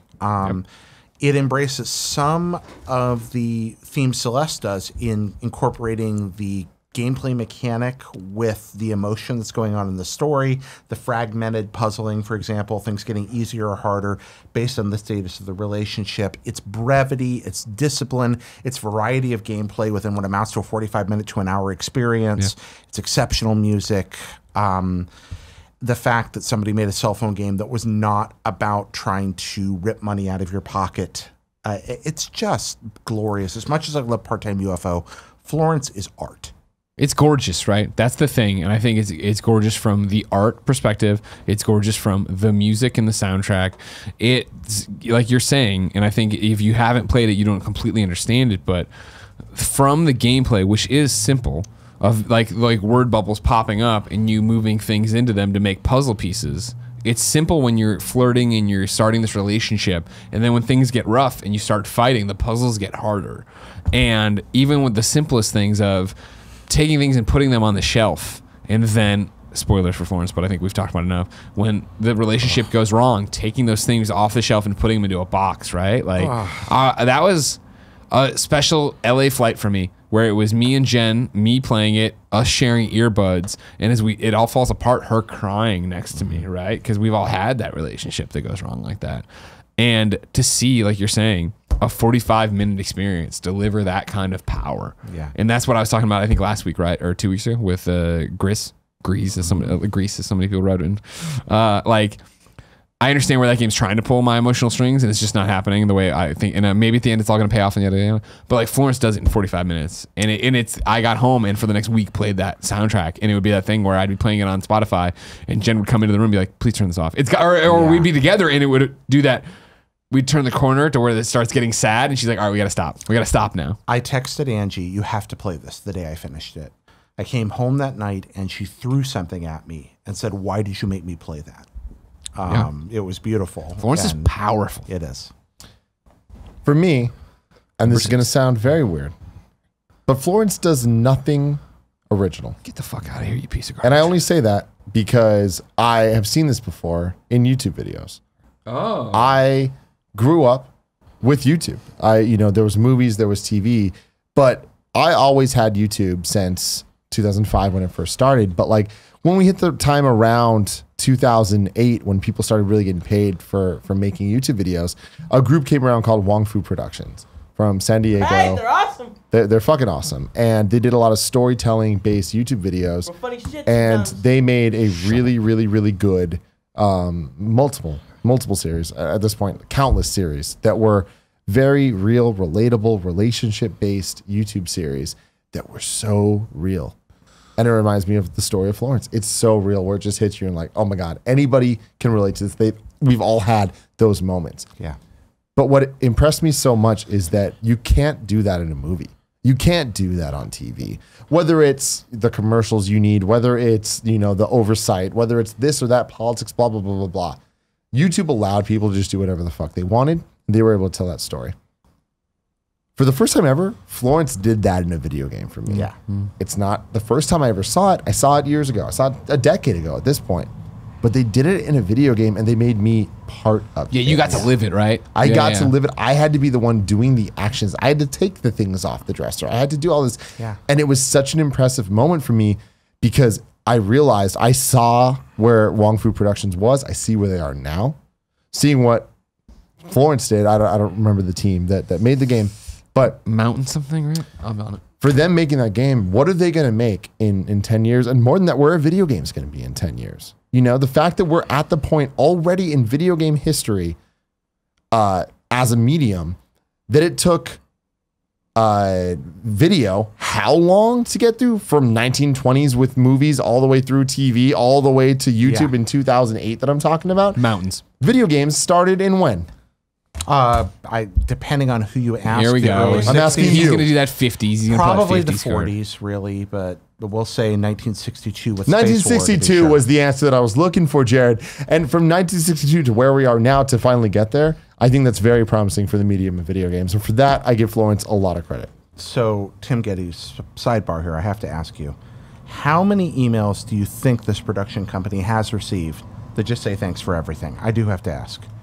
I hope a lot. I mean, 2, Wong Fu, thanks for everything. How many? No, He's too young for that reference. He's too young for that reference. It was a Patrick Swayze movie along with, hold on, stop. Patrick Swayze, Wesley Snipes, and General Zod, Terrence Stamp, right? Yep, Terrence Stamp. Yeah, exactly. They were drag singers. Yeah, and it's called To Wong Fu, Thanks for Everything, Julie Newmar. Right? Yeah. That's the name of the movie. No. That's the name of the movie. It predates it. Yeah. But the name of the movie is To Wong Fu, Thanks for Everything. You should watch it. It's good. I never saw Shout out to Wong Fu Productions. One of them makes an appearance in the Game Shop Macklemore parody video that I made at IGN. No kidding. Who are they playing? That's true. Just a random guy. Yeah, you're kind of doing a lot of this in a fur coat in that video. I've watched that many times. Thank you. I appreciate you. And it's true. Yeah. Number 6, Jared, what's yours? Number 6 for me, Cap. Super Smash Brothers Ultimate.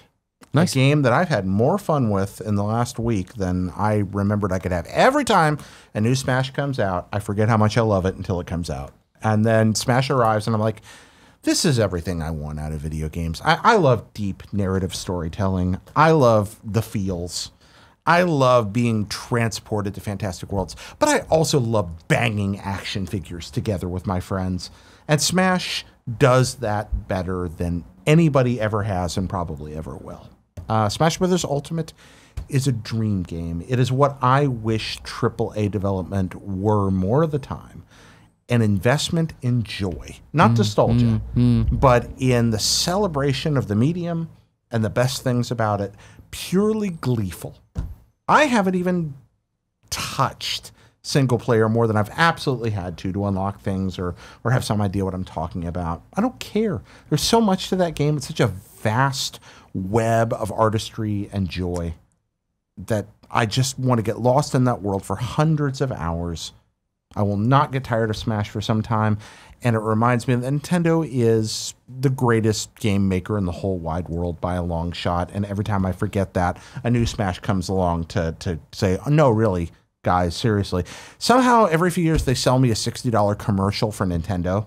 Yeah. And I buy it. That's good. It's great. Commercial. Yep. So that's an easy one. I love Smash. I love it every time. I played it since the N64. It blew my socks off when it was a brand new franchise. It continues to do so today. Any game that can keep rocking my world decades later deserves accolades. Number 6, Greg Miller. Number 6 for Greg Miller's top 10 of 2018, Fortnite. Fortnite, man, as somebody who's, works in the video game industry, right? Like, I remember this reveal. I remember this trailer for Fortnite, and like it's gonna be tower defense. Okay, kind of. Cliff introduced it. You're like, whatever. See you later. And then Up at Noon was involved in some way, right? No, not for the reveal trailer. If not the reveal, I mean, at least the like early one of the first marketing. That was the pieces. spikes, right? Oh, you mean like we were brought to you by Fortnite or something? No, when you had Cliff on the show, Was that related to Fortnite? I don't remember.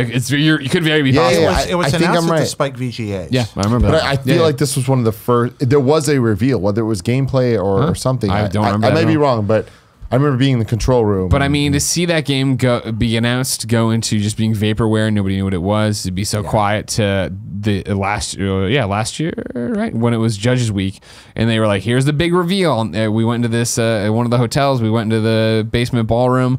We watched them give the presentation of Save the World mode, and just being like, all right, cool. I remember looking at it and be like, all right, this actually looks kind of cool, but I'll never play it. But good luck for you guys, you know what I mean? And then that month of DOA, and then we're going to do a battle royale, and everyone in the industry being like, you guys are ripping them off. That's really funny. Ha, ha, ha. And then to now, you jump ahead a year, and it's the biggest, year and a half. It's the biggest game in the world. No one could have called it. Yeah. Literally, a year ago from today, I feel like PUBG was still, when's it going to PS4? Yeah. Was the conversation. That was the big conversation. Yeah. And so to see it, I mean, that's been the story of 2018, period. And in terms of you want to talk about like what has defined 2018, right? That game's rise, Epic's store, Epic sharing revenues, Epic sharing revenues before the store even, you know what I mean? People who are creating all the crazy shit they've done. But more importantly for us with it was for me a game that on paper just doesn't apply to me. Okay, it's a multiplayer shooter. Not really my scene, man. You know what I mean? PUBG always looked interesting. I played a little bit. I was like, cool. I didn't want to play it on, I played on Xbox when it came, but I was terrible at it. Sirens are on our end. When it finally came to Switch this year at E3, it was finally that time of like, oh, well, it's free and I'm playing Switch all the time. And we were all interested in to an extent. So, okay.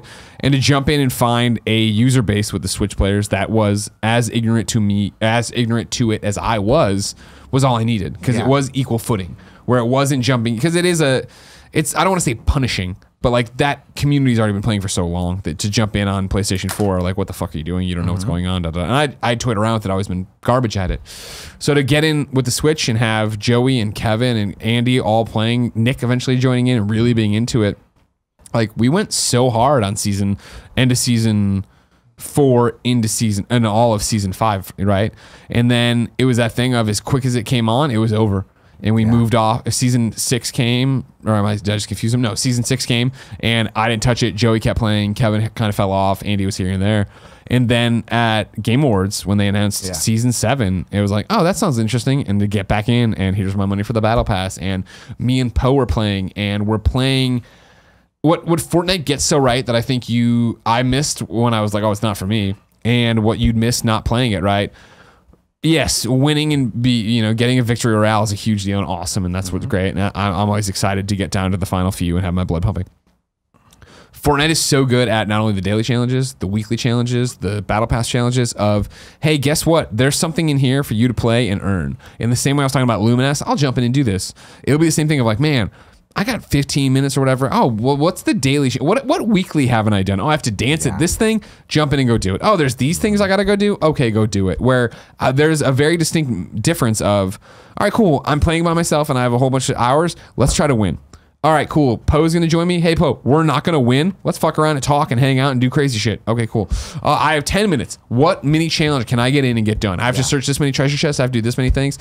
It's such a great game of there's a carrot at the end of the stick attached to my back, and I'm always moving towards something, and I always feel like I'm making progress, and I'm always having fun, and when I die, I jump right out, and I come right back in and do all these different things. Like, I'm blown away that I love Fortnite as much as I love Fortnite. I'm blown away that I've come back to Fortnite. When we lapsed on the season, I was like, all right, that's it, done, you know what I mean? And instead it was that, oh, PlayStation fixed its shit. I'm going to go on and play on my PlayStation now. And suddenly I'm unified everywhere and I'm ready to play anywhere and any times. And it can be that, Kevin and I want to go play and be serious. I want to play myself, be serious. Poe wants to join me and I want to teach him how to do it. Jen and I's friends have 2 kids that love Fortnite. Clearly we're not going to win. They're super young. So we jump in and it's just like, this is such a, hey, here's this experience. It's not even a game. Here's this experience. It's so funny that you said that about the kids. And I took it the opposite way of what you meant. Oh, that they'd be great? And I'd be it's like herding cats. Yeah. You know what I mean? I'm like, we're dropping here. What are we doing? All right, cool. For purely arbitrary reasons related to chronology, as I expressed earlier, Fortnite didn't qualify for my list here. Yeah. On account of the fact that it was technically released in Battle Royale mode in 2017. That said, this is the Game of the Year discussion. If we were having the Game of the Decade discussion, Fortnite, a game that I don't particularly play, would be my #1 on Game of the Decade. Do you think it beats Minecraft? I think, well, Minecraft's previous decade game. Minecraft, I think of as what are you doing? You're doing 2011 game. I was going to say, you're doing 2000 to 2010. When Minecraft come out? 2020. Minecraft. How old am I? Dude, Minecraft's been out forever. I've been playing Minecraft since I lived in... I was fooling with Minecraft when I lived in Florida. I remember IGN being late to the game, and the first time I saw Minecraft was at the current 2nd Street offices, which we moved into in March 2010. Initial release date, 2009. Yeah. I remember that was the thing. Holy shit. And I was fooling with the release stuff because there was an alpha too. So I'd say Fortnite, my game of the decade, and probably, I'm not a prophet, but my educated guess is Minecraft will influence the state of the industry from 2020 to 2030 more than any other game this decade has. Minecraft? You mean Fortnite? Or, pardon me. Okay, just make sure I understand. I apologize. Fortnite will influence the state of the industry from 2020 to 2030 more than any game has. And not just the industry, not video game industry, every industry. Entertainment. Yeah. Entertainment. Like the YouTube Rewind. Did you see it this year? No. It's I heard Fortnite. it was terrible. Everybody's pissed off. It's Fortnite. Yeah. That's why they're pissed. It's a free game that you can play on any kind of hardware that's accessible to children, that anybody can enjoy, anyone can understand. It's family friendly, it's endlessly monetizable, but doesn't require you to spend a cent. And for me, that's the most fascinating wrinkle about Fortnite, and why you're right, Jared, in terms of game of the decade, is the fact that I can sit here right now and tell you why I love playing it and stuff, but I loved when we went back for Thanksgiving. Jen was like, oh man, I need a different outfit for Thanksgiving. And I was like, okay, cool. So me, my dad, and her went to Walmart, and she went off to the lady section, and me and dad looked at toys because I'm me. And then we went to video games, and my dad started asking questions. He's like, so what's the biggest game? And I was like, and it wasn't, here, let me tell you about how Fortnite worked. I was like, let me tell you about this game, Dead on Arrival, comes back from the dead, changes everything. This year makes PlayStation the biggest console. They are runaway success, makes them bend to their will. And I was like, whipped out my phone and I started Fortnite. I'm like, I'm playing right now in this Walmart with everybody who's playing everywhere if I want to. And it was like my dad, like that was like the story my dad could wrap his head around in terms of like, I get this. And think about the repercussions for the Epic Store and how it's allowed them through that monetization to open up an entirely new revenue model. We could have never called this a year ago. For $1 million, no one at this table would have been like, Fortnite's going to do this. Yeah. You know, it's crazy. And maybe a little over a year and a half ago. But like, and wherever people are sitting in their offices planning this, you know, this Microsoft streaming future, you know, they're looking at Fortnite and going, whatever we do has to be better than that. It's crazy. And the thing is, it's a good game. Yeah. It's not just like, oh, everyone loves it because they're stupid. It's no. Everyone loves it because it's a good game. And like when Poe jumped in the first time, right? He's like, oh, there's only one map. I'm like, yes, but in 6 weeks, this is going to be 100% different. Like this won't be the same. And this is a dumb thing to say, but it's real. I never thought in my lifetime of gaming I would see another Pokemon. You know, I remember being a part of that, like being the part of it. 1998, I was in 3rd grade. Pokemon was everything. Trading cards, anime, game. Oh, here's the next gen. Oh, whatever. Oh, I'm old. I'm too cool for this. Oh, wait. Us middle schoolers were in 8th grade and Ruby and Sapphire coming out. We're not too cool. We're all back. And then it was just instantly back, high school, whatever, college. Here I am still playing Pokemon. I never thought we'd reach a point that something eclipsed that. Fortnite has. I firmly believe it. Fortnite CCG? Oh my gosh. I am sure someone has already done it. But when you look at it, I remember a time growing up and Pikachu being declared. Declared. No it's either declared or proclaimed. Either one would be okay. Either of those, yes. Declaimed. I'm going to go with declaimed. More popular than Mickey Mouse. And I took that as such a win, being a dumb little kid. Sure. You know what I mean? I'm like, fuck yeah. You like my that? thing is the best. Yeah. Fortnite. More popular. They don't even need a Pikachu. I mean, and that's the thing is like Fortnite's the great equalizer. Yeah. In the way that, you know, our friends' kids love it. And I love it. And we can play together. We can play separate. We have these different experiences. Like their parents are so blown away when we start talking because we talk like another language. Where there was a funny thing where when we came over for a Fortnite party with those kids, me and Jen brought our Switches. We played with them. The day before, well, the dad had put up a story on Instagram where he was making fun of the kid. Whereas an Instagram story where he's like, I'm sorry, tell me, it was Colton who's been on the Smash Brothers stream. Colton, tell me what that was again. He's like, oh, there's this garage door in the floor and people think stuff's gonna happen. He's like, and I got him like, that is a real thing. There is a real hatch in the woods that people think one day is gonna do it. You know what I mean? Like trying to explain these things that kids, and that's the thing is like, it is so what we used to do all the time of like, oh my God, you did this. If you do this and you enter this button combination, you hear this sound and this happens. What do you think it means? You know we used to sit at my lunch table and talk about the Legend of Zelda all things and try to figure out about, and people would make stuff up. But then occasionally there would also be this like weird mythological nugget of truth about a new thing somebody discovered in the second quest. You know, and you'd be like, oh my gosh, what about this thing there? Fortnite, like Epic could close tomorrow. The whole thing could collapse. And Fortnite would have already made its mark on the history of our medium. Yeah, top 10, I'd argue. Yeah. When you top 10 most influential video games of all time, Fortnite. I think so. You look at that, you have your Zelda conversations, there's the Pokemon conversations, there's the Street Fighter arcade conversations, there's the Halo conversations, there's the GoldenEye, there's the Dota, there's the Minecraft. Mortal Kombat. Take all that together, it's Fortnite. Yeah. Right? Yeah. It's a little bit of the best of all of these things. It's That'd be crazy. a fun list. I need this. The most influential. Yeah, that's a fun one. That one gets real. Tetris is in there. Yeah, but save it. This is a different show. Yeah, this the problem with this one is show. you've got to jump back to like the 70s. Tim, what's your number 5? Problematic. Oh yeah, my number 5, Kevin. Super Smash Brothers Ultimate. Nice. It's a little shocking. Sumabara. I'm gonna let you go while you. Why'd you say whoa, Kev? I thought it'd be higher. I had you way higher. No, I had that. There's a lot of reasons why it's not higher. World of Light. I've said it before, and I'll say it again. Smash Brothers Ultimate is probably going to end up being, for the foreseeable future, my favorite game of all time. That's why I put it number 1. And I stand by that. It's true. I'm going to play this game so much forever. But it's not there yet somehow? And I'm going to have the best time. Because there's a lot of flaws. I said this when I first saw World of Light, when I first saw Spirit Mode, when they did that direct, I was like, ah, shit. They're about to fuck up a lot of things. And I read them wrong in some ways, and I read them completely right in others, and I read them incorrectly in a bad way in more. Okay. The online infrastructure, when they talked about it, I was like, oh shit, they're fixing things. Thus far, they haven't. Will they in the future? I believe they will. I believe they'll get there. Yeah, online's been rough for me. So that's one thing. The single player mode, honestly, I have 100% of World of Light, and I went on record saying after I did the first preview event that Smash Ultimate, despite its flaws, of which there are many, will still have the best single player content of any Smash Bros. Game ever. Now that I've done it, it's not true. No, it's not true. Elements, absolutely. Overall, I'm at a point now where I'm like, I have so much to go, and it's a chore. Okay, so what's the winner for you? Winner in Smash Brothers single player content. I think it's still Melee. Wow. I really do, because it gave the adventure mode, it had break the targets, it had the what am I? Sorry, it's okay. I'm having my first like actual drunk moment of the show. It had the break the targets. It had the adventure mode, event mode. Yes, event mode. It was 50 matches that really mattered, that were beautifully designed, and an actual challenge that you had to go back and back and back to in order to accomplish. Okay.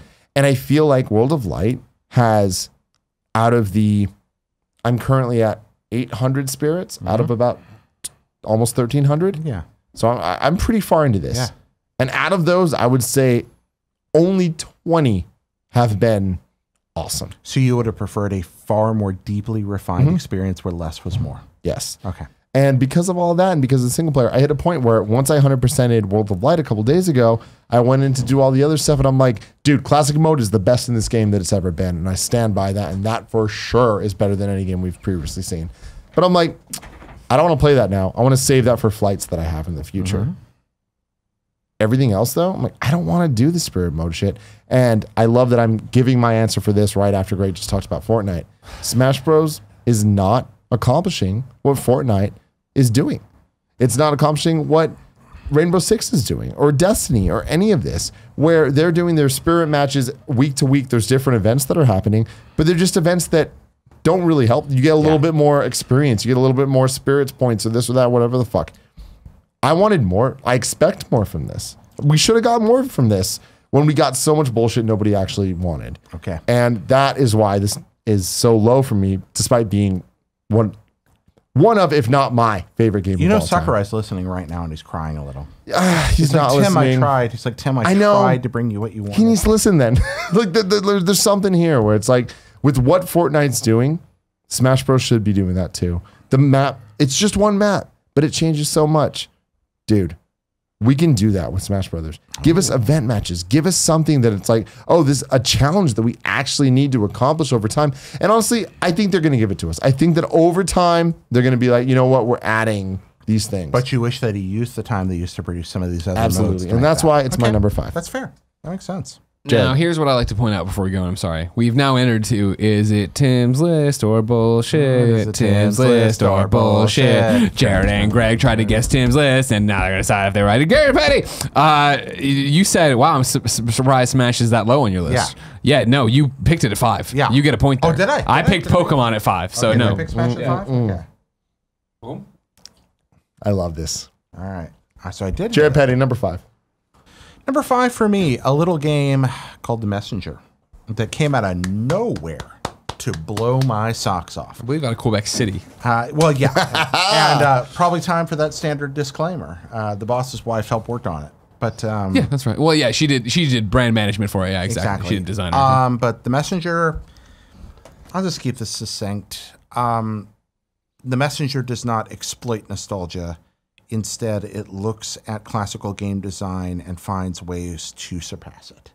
Absolutely. And it does beautiful things with a game that could have already been standout if there hadn't been a line of dialogue in it, and it makes it funny. Funny video games are extremely hard to make. The Messenger is hilarious, and it's a hilarious Metroidvania platformer. That shouldn't be possible. This is the year of that shouldn't be possible with video games. Yeah. It advanced the state of the art. That's why, again, I'm not kidding when I believe this is the best year for video games ever. And this is another example of just taking this medium and watching it mature in a very new way. The Messenger exceeds all nostalgia, exceeds all feels for what came before. It is about learning how to make better games from where we came from. And that's why it succeeds. So those are my thoughts on that. Number 5, Greg Miller.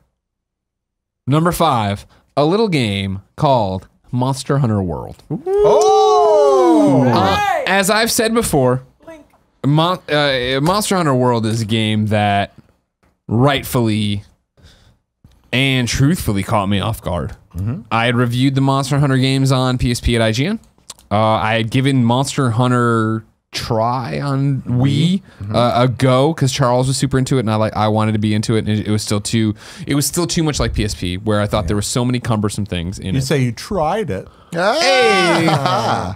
So when Monster Hunter World got announced, I very much wrote it off and didn't pay attention to it, and it was either a Gamescast or a Games Daily, if we were doing that show yet even, where I was like, hey, like, oh, it must have been Games Daily existed. And I was like, yeah, no, I wish it had X, Y, Z. Which it turns out, as somebody, I think Trevor Starkey eventually hit me up, was like, you wrote an article called, hey, let's westernize Monster Hunter in like 2009. And you go through what I asked for. They did all of that in this game. So I got excited for it, but still was like, I don't know. So you designed Dragon's Dogma by accident. Exactly. Okay, there we go. So I got the game and put it in, and I was blown away. And, you know, the fact that I got so into it, Kevin got so into it, Jen got so into it, to the point that we had the 2 PS4s and the 2 TVs in living rooms, and we would just come home and grind out. You know, like, you want to talk about, like, kind of funny moments that, like, man, that was something incredibly special, right? Like, remember when WWE superstar Xavier Woods came through and did a bunch of shows with us, and then we streamed on Up, Up, Down, Down Monster Hunter, and we played, Kevin, for like 5 or 6 hours, and we were exhausted at the end. Yeah. But it was when back to, again, like the playground and magic of video games. You know, he was like, oh, but I got this new ghillie suit thing that when you put it on and you hit this thing, it drops gold. And we're like, what the fuck? Oh my God. Yeah. And it was like the game, such a game changer. Yeah. And like, we kept finding things like that. And again, was that the day Cisco was supposed to join us? But like lost his save and like grinded that all is right. day. Yeah, Cisco. That's right. And it was like such a moment for all of us of, we were all in this game, and the community was in this game. And again, like what I mean, I still say I'm not a multiplayer gamer, but there's a bunch of multiplayer games I like. But again, you need to stop saying that. I know, probably. I actually like a lot of them. So my most anticipated games for in 2019, you're not allowed to say that anymore, Craig Miller. Let me change it to this then. I'm not usually a mic on multiplayer gamer. Got it. Like when Grindcraft runs into me in Fallout 76, I'm like, oh motherfucker. That is very descriptive though. Like that says a lot for where we're at now in video games. Yeah. But like playing with everybody Kevin and I played with, like all the best friends, you know what I mean? Getting in there and go, I always fuck it up, but it's Steve owned. What was it, Kevin? Steve Odd. Okay. Like playing with these people and like having these moments and like having them help us and show us cool shit, and we'd go do this and like grinding for gear and doing like, it's 130 hours and I'm still heartbroken, a little pissed off that Kevin was right. When I was like, well, we're going to switch off and do something else. And Kevin's like, we're never coming back. And I was like, no, we're going to come back. You were so like all adamant. Because we loved it so much. I was like, there's no way not to. It was good, but it's over. And there's so much Christmas stuff right now. There's winter stuff going on. And they teased the thing for next autumn. Like, that's my problem with Smash Bros. They were not going to have that stuff. One of the things I love about the game, Monster Hunter didn't make my list, but the Monster Hunter franchise is near and dear to my heart, even though I'm terrible at it. And one of the things I liked about it is people like you can come along and be like, this was my first Monster Hunter experience in years, and I really enjoyed it. But I can also talk to people like my friend Strawfoot, who's a Monster Hunter streamer, or Casey DeFreitas, who's been there since the beginning. And on that side, those folks that love the game were satisfied too. It wasn't even the fan reaction to Pokemon Pikachu and Eevee, you know, the Let's Go games. It was just this enthusiasm that more Americans were playing Monster Hunter, and that they kind of nailed it in such a different way of what I always want from my multiplayer games, but so many fuck up of I can jump on and play with anybody and feel like I'm getting something out of it. I'm not over leveled and fucking their world up. They're not under leveled and holding me back. Like that's my big thing, and this is ignorance more than anything. But like I want to get Kevin in the Division because me and Kevin like playing multiplayer games together. But when I jumped in the Division last night and got beat over the head with all the new things that have been added to the Division, I'm like, I wouldn't even know where to start him right now or where to bring him in and how long it would take for him to get to the stuff that actually benefit me for what I need to do. But Monster Hunter at the time was like so great of us always jumping in and playing. So that's why loved it. My number 4, The Messenger. All right. Me and you for the last 3 have been like really close, but like one off. The Messenger is such a special game. I don't know that I've ever played a video game besides Super Smash Brothers, the franchise, that I feel was made by somebody that loves what they're doing as much as this video game. Every single thing in it is a reference to something, and not just in the Family Guy way. In the way of like, I love this, I believe in this. I grew up with this, so I know how to do it better. Yeah. You know? And I can't wait for their next game. Because this is so good, but not perfect. And I can only say that in a year that we got God of War and Celeste. Yeah. That's, that's the moment. In so many other years, this would have been my game of the year. Easily. I had such a good time with it. I loved it all the way through. I just didn't love some parts as much as others.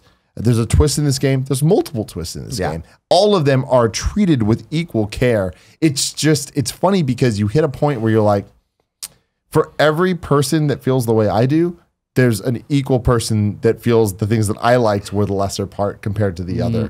And that shows this game is special, but pacing is important. And all of that is important when you're talking about reviewing a game and why this game to me is a 8.5 and not a 10. I mean, in a year where we got Insomniac's Spider-Man, and it didn't make my personal top 10, I looked at that game and I was like, this game is beautiful and wonderful and brilliant and lovingly constructed, and I'd rather play The Messenger.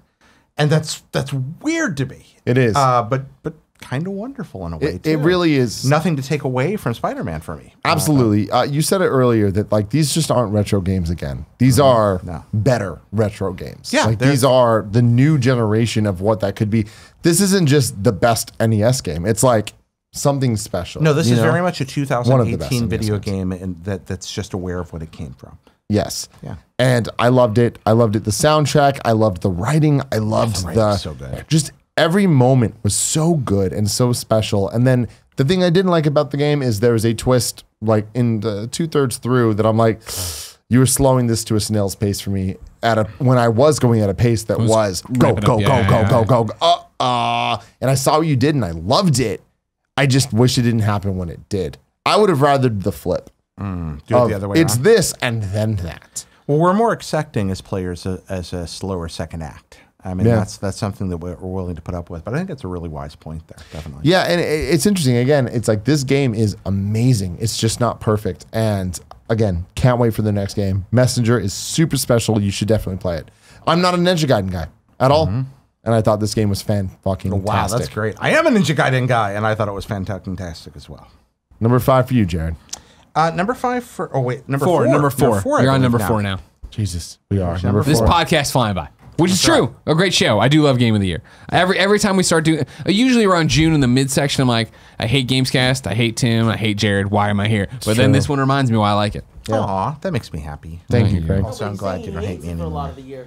I know. Well, We say that about you every day, Kevin, but you know the truth. Yeah, you guys are all pieces of shit, and I hate you all. I'm nice to you, Kevin, most of the time. No. Bullshit. You think that. Been 3/4 of the time I'm nice to How you. about you just focus on what your 4/5 of the time I'm nice to you. 4th game is, Jared? I'd like to talk about 4/5. number Sorry, 4 Jared. on my list. Ladies and gentlemen, after due consideration, I declare the 4th best game of 2010 to be Minute. A little game that captured my heart. Devolver Digital, right? Yep, Devolver Digital. Or published, I don't know. who Yeah, made it. published by Devolver, made by a small team, primarily I believe 4 developers that came together and made a delightful 2.5, 3 hour game. It's got more replayability than that. They definitely built a lot of depth into it. A monochromatic, top-down adventure that at the beginning looks like The Legend of Zelda, but plays nothing like it. What I love about Minute is that it does something I've never seen in a video game before. It steals the core of roguelikes, and instead of making it tedious and long, it makes it concise and short. Roguelikes are built around the idea that every time you die, it has value. In a roguelike, dying is good for you. I fucked up my entire list. What's that? I'm just realizing. Oh, you just realized it? We'll fix that when Dead Cells isn't even on this. Oh, there we go. All right. Because of You what you're hack, saying you right now. hack, hack, Shit. Yeah, in a roguelike like Dead Cells, it's about making Kevin. that one perfect run. And Minute takes that idea and says, no, you will die every 60 seconds, no matter what you do. You're going to die every 60 seconds, but every change you make in the world persists. And so it's, what can I accomplish before I die? Then what can I accomplish before I die? And the puzzle structure is built entirely around that mechanic. And so what looks like a Zelda game is really more of an adventure game with puzzle solving and a roguelike and a charming comedy that they built. Minute is unlike any other video game I've ever played in the best possible way. Minute 2, I believe, assuming they make 2 Minute, will be just about perfect. And because they'll be able to refine some of the ideas they worked on in this. But it is a game that everyone should play. A lot of people wanted it on Switch. Guess what? You got it on Switch. I played it on PlayStation first. Just play this game. I don't care where you played it. It's so short, it doesn't matter what you play it on. It's an amazing, unique experience that you can only find in video games. However, if you use a guide on PS4, I hear it's pretty easy platinum. Oh, what, a Minute? Yeah. I'm sure it's a very easy platinum. I mentioned this and you got really angry at me when I was like, I might just play it with a guide. You're like, fuck off. I mean, Because you have to do all the specific things. there's post-game content. There's a lot to find that's hidden in there. Like, they do hide a lot. For a game where you die every 60 seconds, there's a lot of secrets. Yeah. But, yeah, it's all optional. Kind of wonderful. Tim Gettys wants to know my number 4 as he chugs his 33.3 ounces of beer. Number 4 on my top 10 list for 2018, Spider-Man PlayStation 4. Number 4. Number Spider-Man! 4. What a year. Oh, I know why. What a fucking year it's Wait. been, right? Do I? Do you know why? I don't know that I do. Meter Man. Meter Man. My wife had a student many years ago in a school that she went to that was very young, and he couldn't say Spider-Man, so he would sing about Meter Man constantly. And around our house, we still sing about Meter Man sometimes. Spider-Man, what an amazing game. Yeah. And it's fucked up that it's number 4 on this list. If you would have asked me before we got here, like where this, like, oh, what's this year going to be for you? I was like, Spider-Man's going to be really Video games, high, man. if not number 1. And this is the same thing we've talked about before, right? Especially when we look at the Game Awards and everything else, right? Where we said like, oh man, Spider-Man's getting Horizoned, where Horizon's an amazing game, but it keeps losing everything because there's so many amazing games in the category and everywhere else. That's Spider-Man for me. As a lifelong Spider-Man fan, as a comic book fan, as a video game fan, like this game checks so many boxes and does everything so amazingly. No pun intended. the collectibles all mattering, perhaps sometimes, and I'm coming fresh off of beating DLC 3 last night, so I'm very much in the DLC mindset. And so in DLC, for sure, I think mattering more than sometimes the main story in terms of running around and getting little pieces and having that world fleshed out. But it's what we've talked about before, right? This is a New York and a Marvel universe that Spider-Man's lived in for, what is it, 9 years? He's been Spider-Man, 8 years, where there's a history there, and there's things that have happened and they've already lived. And I mean, we've talked at so much about Spider-Man, right? So I don't want to beat it over, but voice acting, amazing. The storyline, I wish they'd done a little bit more off book in terms of what we know, but I'm mainly talking about like villains. Like we talk about the ending and things that happen and where relationships are left and people are left and the way certain stories go, the way you didn't. They do a ton of stuff that I don't think at review I gave them enough credit for vocally. I still think it's very much a Spider-Man story, and you know what that means. I think it sets them up for a very interesting number 2. It's like we were talking about today in Games Daily. I'm going to go home to this weekend and 100% this last DLC, which will 100% all the DLCs. Wow. Which mean that I have 100% platinum on the main game, the 300% for the thing, and then there's the gaping New Game Plus, which aren't that many trophies, but it's just like, do I want to insert that much time? And you said it yourself, like, yeah, you do. And I'm like, I do. I do want to go back and replay Spider-Man, especially with all my gadgets and just run through and be powerful and be cool. I feel the only, like, one of the reasons that it's held back, and this, again, one of my games of the year, amazing, awesome story, awesome gameplay, it's so good to swing around, yada, yada, yada. One of the reasons it's not is because I feel like if you were to say, hey, what do you think your dream Spider-Man game would look like? What do you think it would be? Like, this is what you would picture. I think the rose-colored glasses people have for Spider-Man 2 on PlayStation 2 are this game. It is what you imagine this game to be, right? And playing through the DLC has been a good reminder of, fuck, I love swinging. Fuck, this is amazing. Yeah. I'm inside and I'm struggling with combat because the camera's fucking me and shit. Why? And that's the thing. The next 3 games I'm going to go through, I was never frustrated at. I was challenged, but I was never frustrated. Like, the game fucked me on this. But last night, Jen next to me playing Stardew Valley and me being like, fuck, like, what do you want? God damn. Restart it. Jump back in. But there have been times too where, like, with the DLCs even, where I was like, I'm doing Hammerhead warehouses and I'm like, you know what? This isn't fun. I'm stopping. And I don't know if I'll come back to it.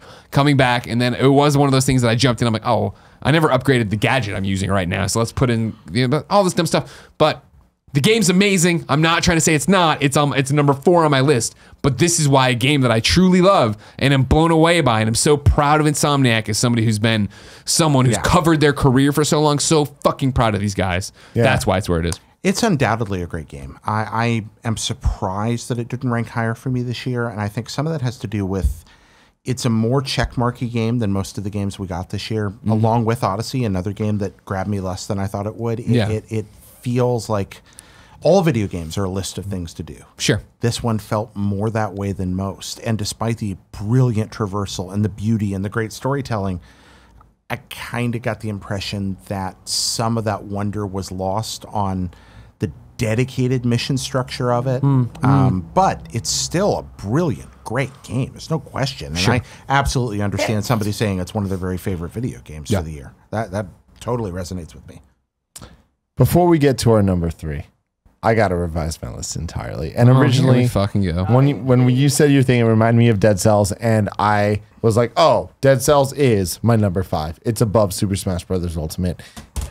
But as you guys talked, I realized, no, it's not. It is number 6. It is below Smash Bros. Ultimate for the same reason of Smash Bros. And for the same reason that you were talking about. There's too much bullshit here. I should not have to do this as long as I'm doing it. I never beat Dead Cells, and I never will beat Dead Cells. I put in 15 hours to that game, and the fact that I didn't beat it, I'm like, there's not enough game here to keep me coming back. There's some problems here. If it was 8 hours, it would be probably my number 3. Okay. I think it would have been better. Would you prefer to have been closer in structure to something like Rogue Legacy, or no? Just in terms of, like, the gameplay was great, but it runs its welcome. Okay, quickly, I think, and quickly being like after about 8 hours. Like there's a lot of gameplay here that feels so good and feels so right, but then it just hits a point that I'm like, I don't want to do this again. Yeah, I haven't given Dead Cells the love it deserved. I really need to revisit that over the winter, definitely, but. I enjoy roguelikes in a very general way, but I tend to be more drawn to classical strategic roguelikes, Shiren the Wanderer, Angband, NetHack, things like that. So the action roguelike genre is a very hard thing to pull off. Spelunky does it very, very well. But I'm not so sure about Dead Cells yet and how it I'm unfamiliar with everything you just said. Okay. I've never played those. Dead Cells was my entry to this roguelike, any whatever the fuck word you want to put there. This was my first time playing a game like this, and I got addicted.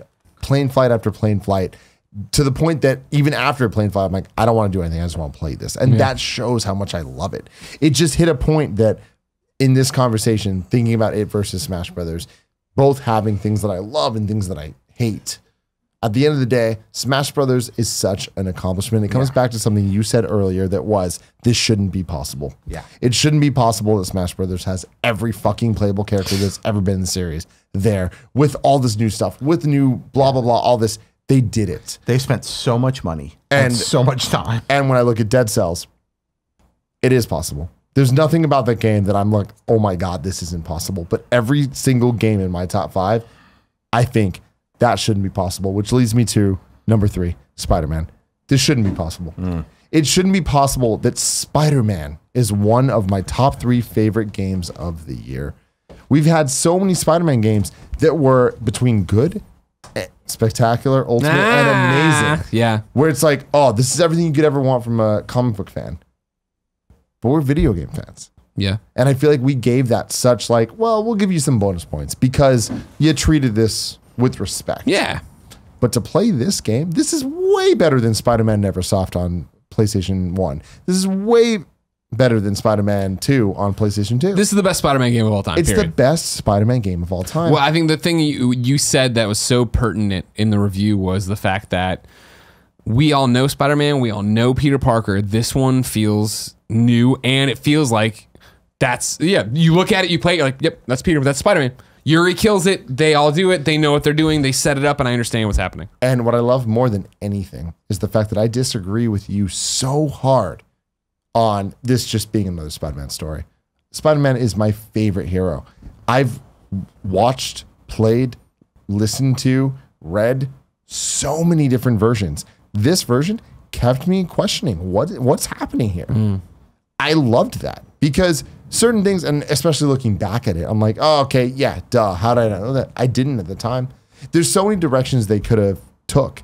I remember watching Spectacular Spider-Man, my favorite animated form of Spider-Man in existence, although that might be questioned now with Into the Spider-Verse. But looking at it, it's like, I stand by this, Greg Miller. Bye, Joey. Thanks for all the work in 2018.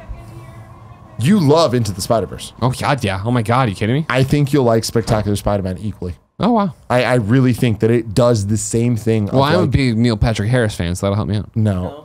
Wrong one. He's doing it on purpose. But it's your boy that you had on fucking around on Up and In, Josh Keaton. Yeah, Josh Keaton's amazing. Fan-fucking-tastic.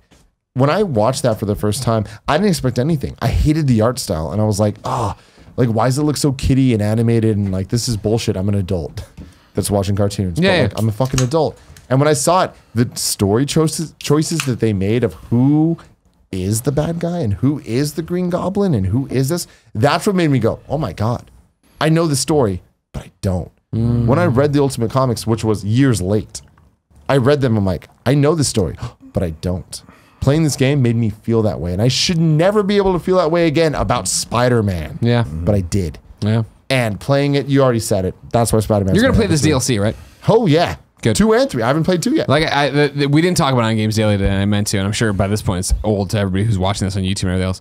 You should play those DLCs because, again, I think the main narrative thread going through, I thought number 1 was so great. Number 2, like, oh, this is like a thing like on Tombstone level, but below. 3 continues that part of it. But the way it ends some narrative threads and ties them off in a way, you're like, man, this is, if I didn't, somebody had that written into Games Daily 2 days ago as of recording. I was like, I hadn't played him. Well, I understand the big moments for Spider-Man 2. And I was like, nah, not really. I'm sure it'll all get covered. And I'm sure that still will.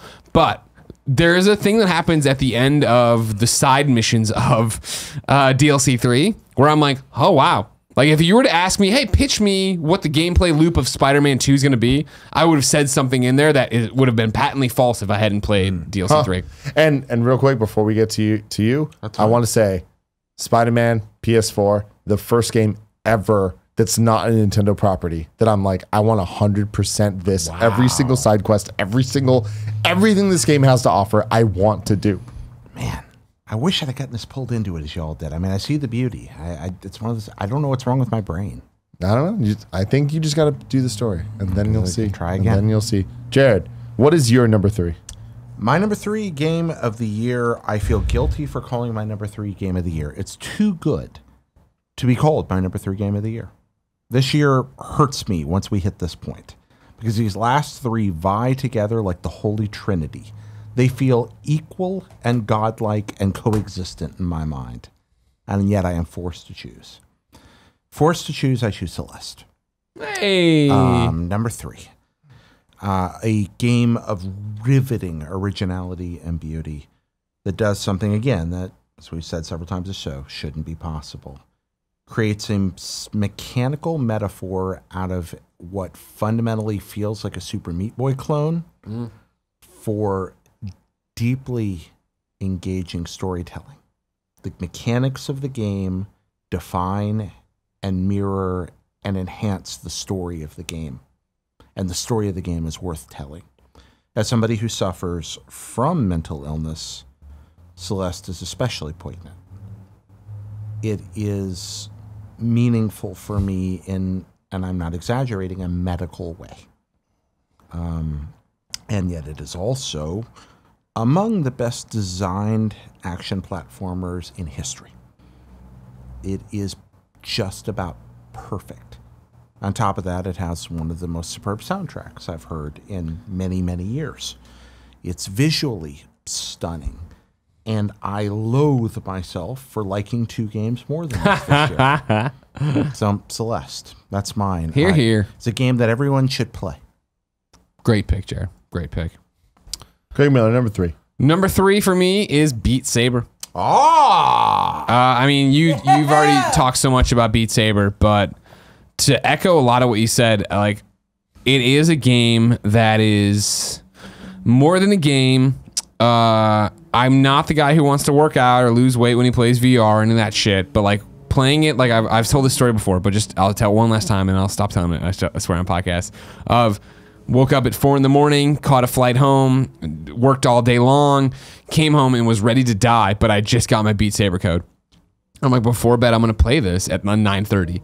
And I played for an hour and a half and had so much energy that I was like, shit, I'm going to start every day like this. Mm-hmm. And I've not done every day because it's been a hellish month. But a lot of those days where I do get out there and I do start, and I have a sweatband now for my VR unit and all this stuff, like, it is like, wow, I feel so great. And it is that thing of the time melts away. And it's what you said, which I thought's poignant and not me at all, of I finish and I'm like, I can do better than that. I can get a better score than that. And when I was doing the campaign, and eventually as you get deeper into the campaign, some of them become not, hey, do this as fast as you can shit, as much as, you know, don't move your hands at all. Like, you know, you can't go past this much of hand movement. And when I was like, oh, well, I was actually here for the workout part of it, I bopped out and started doing free play and started chasing scores and started challenging other people's scores and then seeing how good my friends were, and I gotta get better at this game. And I think, and on top of all that, it's the thing that I loved Rock Band. Loved it. I had to play bass. And I had to play bass on medium, and I think I eventually graduated to hard, but I could never do expert because like there's a disconnect between my fingers and moving and sliding and doing all that shit. Beat Saber was the opposite of like, it's just these hands and I can do this and I can figure it out. And what you mentioned earlier when you were talking about it, right, of like being in the zone, like the moments where I'm like, and I'm like dropping and I'm squatting and I'm sure I look like a complete moron. But in the moment, you feel so good. You feel so badass, dodging underneath the red things. And then it is where it's like, I see it coming, and I'm like, this seems tough. And I look, and I haven't lost the multiplayer. And I'm like, fuck, that was awesome. Hell yeah, Holy man. fucking shit, That's do I video feel games, rad dude. right now. Beat Saber is video games. It's the feeling when you're like, I am a badass. It doesn't matter. And what you just said about like, I'm sure I don't look badass, that's anybody, of course, that has ever been in an esports competition. That's anybody that has ever done anything in an arcade where you feel fucking cool. You're doing something that no one else can fucking do. You look like a complete idiot. Who gives a shit? No, man? I don't care. You feel like a badass. And it's that thing too of like, you know, you mentioned this in so many words, but like the only time I'm not even frustrated, but disappointed in Beat Saber is when I look and I'm gassed. I've been going for 50 minutes doing something on hard or expert, trying to get it perfect. And I notice now that like I was so good on the first one or two or three. Yeah. Where I've had it too where like, fuck, I missed one. Put on the no fail modifier. Give me the thing. I'm going after somebody's score. And then at the end, it's just like my arms are lead. And it's like, fuck. I at no point felt like I was working on. No, this is not my point. This is what I'm doing. That game's fucking magic. Can you imagine how good Michael Phelps is at Beat Saber? He sucks, I'm sure. I don't know if you know this. He does the marijuana, all right? Trust me. He's like, oh, the colors, they're flying by. To go back to it, though, DDR, like, I had that same experience back in the day where it's like, I would play that game every single day. Like, I had it at home, but I'd also go to arcades. And I know it's funny to look at me now and, like, know who I am from. As long as you guys have known me, it's a joke that I would ever get into that. No, I can totally see that. In my middle school and early high school years, I was very into DDR. Like, no, it's like you and Knives Chow or you and Bobby Hill, like side by side. 100%. 100%. I was into that to the point that I'm trying to get a better score. I'm trying to do this. I was never the best in the world. I was never the like guy that was like doing the duels. But like I would play Rhythm and Police on heavy over and over and over, and I still have never gotten a double A. I got an A. But I'm like, one day I just want a double A. There's a triple A. I'm never going to get that. I get that. I'm never going to get 100%. Yeah. But I wanted that double, and I never got it. But it's like with Beat Saber, it doesn't matter that I never got it. It's like with Beat Saber, you are having fun. You're fucking doing it as a 35-year-old man. Fuck yeah, man. Yeah. That's awesome. Yeah, that game's awesome. You're Forbes 30 under 30. I am. I mean, you're a man of some means. I like to believe you could probably have a DDR machine in your home at this point. Trust. I will. Make no doubt about it, Geotap Harris. Oh, God. I will own a DDR machine, or at least a DDR emulator, hashtag Stepmania, at some point in my life. All right, there you go. It's going to be great. It's going to be great. Beautiful. All right, my number 2. Celeste. Here we go, switching off there. And I can't believe it. Yeah, exactly. It's just going down the list. I can't believe it. When I played Celeste, I was like, this is my game of the year. Yeah. And I thought there was no way that was going to be beat. It is such a perfect game. It is a 10 out of 10 for me. Yeah. And I truly believe that it's a 10 out of 10 for anybody that likes that type of game. It's not a 10 out of 10 for everyone. It's not for Greg Miller. He's not a platformer. He's not into that type of... However, I did play a ton of this, and again, to be clear, and I want to be on the record, if I was doing the whole, like, oh man, we had an IGN vote, Celeste would be way up my list. Exactly. But what I'm saying is, I know you're not into platformers in that way. Sure. I am. In the same way I'm into rhythm games, I'm into platformers. And Celeste is perfect. Yeah. It's fucking perfect. And more than that, this shouldn't be possible. I had to write down the quote, Jared. This shouldn't be possible. Playing a game that made me play like I was playing... hold on. Let's take a step back. A couple weeks ago, I feel like it was 2 weeks ago, we were talking about my first game that I owned being Super Mario Brothers All-Stars Plus World. Super Mario All-Stars Plus World. The greatest cartridge of where, all time. To me, I played all the 2D Mario games, the original ones, at once, not knowing when what came out, whatever. Nothing should be able to match that, and Celeste did. Yep. Celeste is up there with Mario 3, with Mario World, with Mario, all of them. Yeah. It does something screen to screen in a modern way that Mario Brothers did for me when I was 5 years old, 6, 7, 8, all the way up to 29 now. Yep. It's part of that elite fraternity of platformers. Super Meat Boy's in there too. There's a couple others, but it's extraordinary.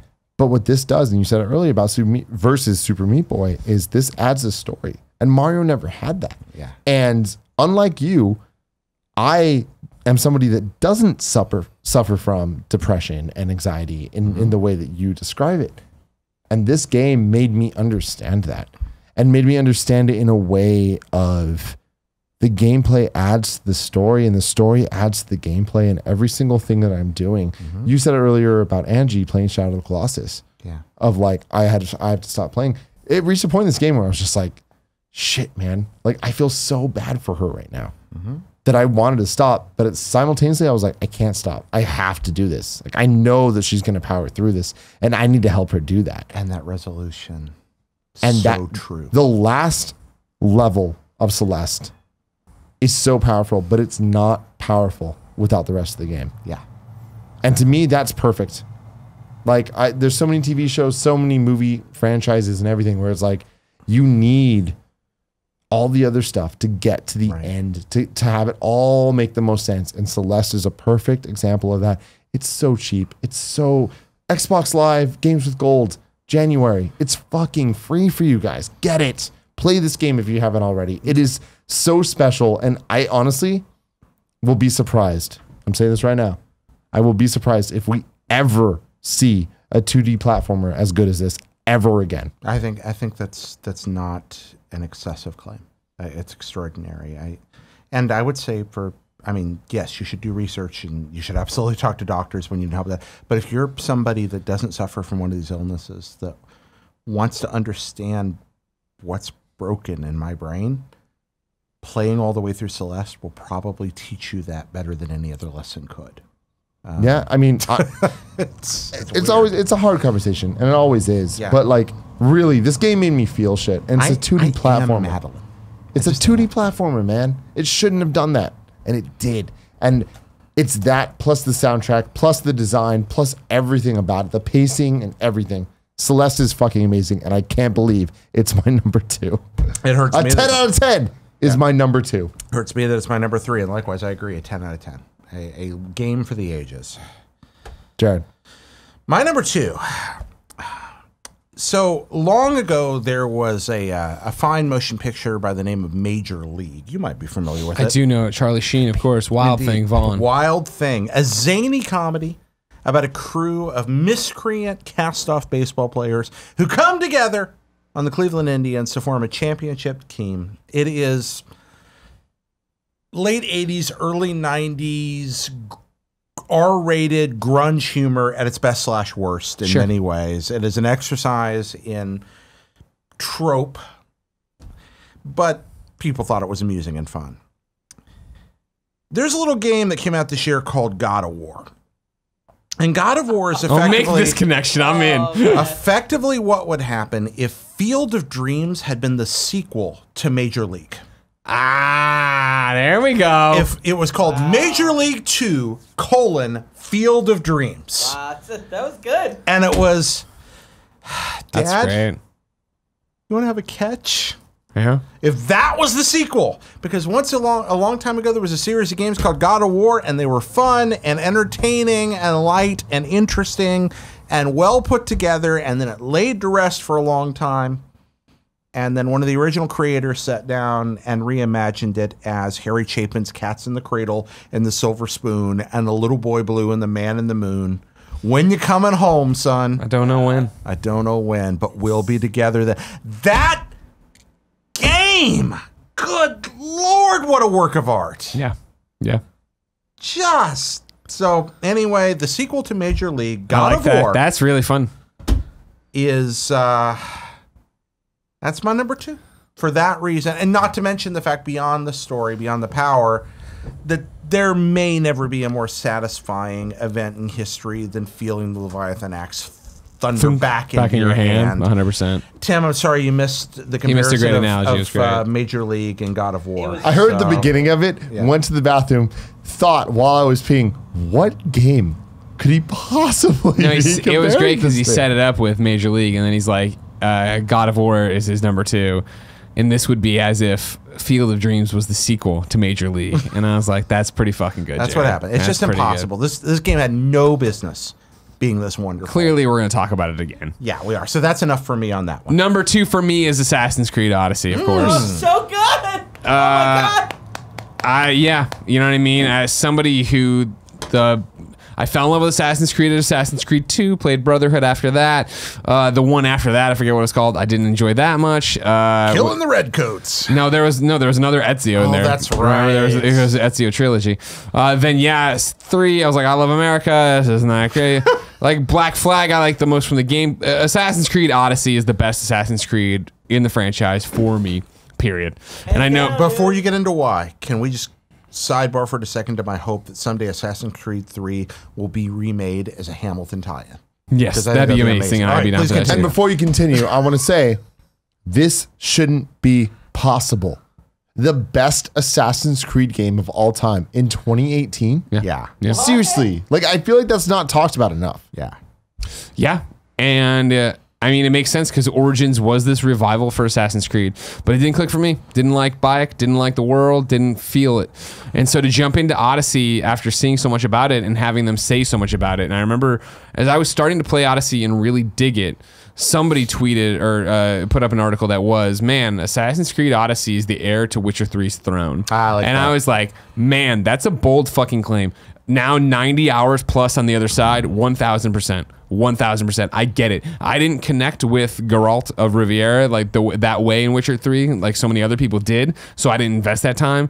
I love Cassandra in such a, not sexual way, in such a character way, in such a story way, in such a she's the character I make her be. You know what I mean? Like just the little choices they put in that game of, do you want to kill this person? Do you want to lie to this person? Do you want to be the truthfulest person?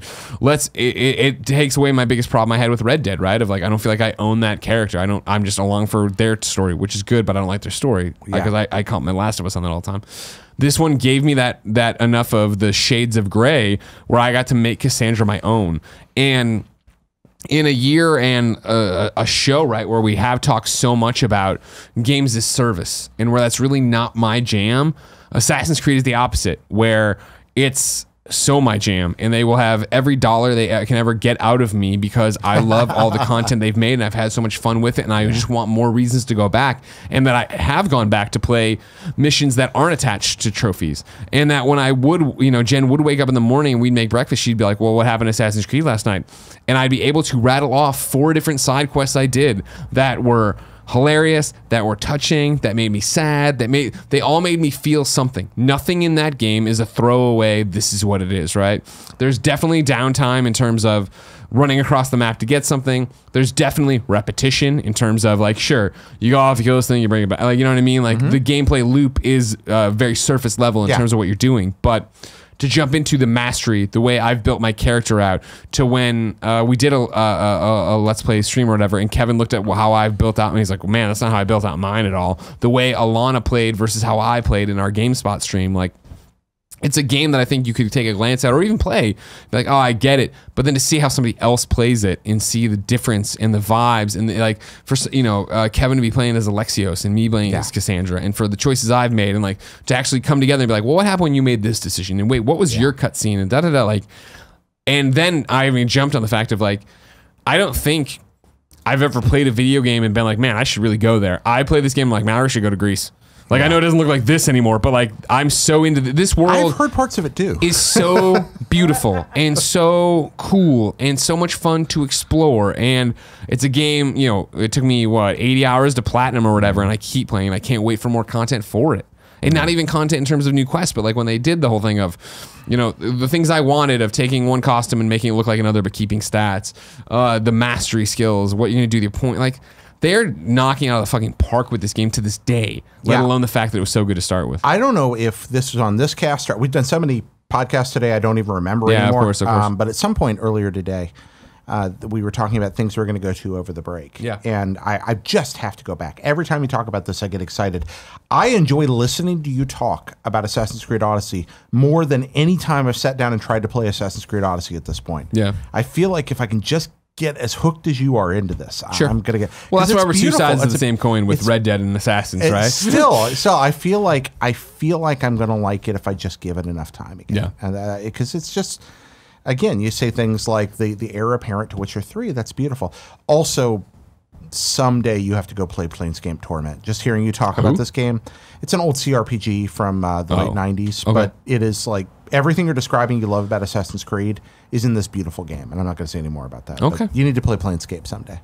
I want to give a shout out to Ubisoft. In the same way we were talking about Epic with Fortnite, of how amazing a moment they're having in 2018, even if it wasn't started in 2018. Yeah. Their 2018 was insane.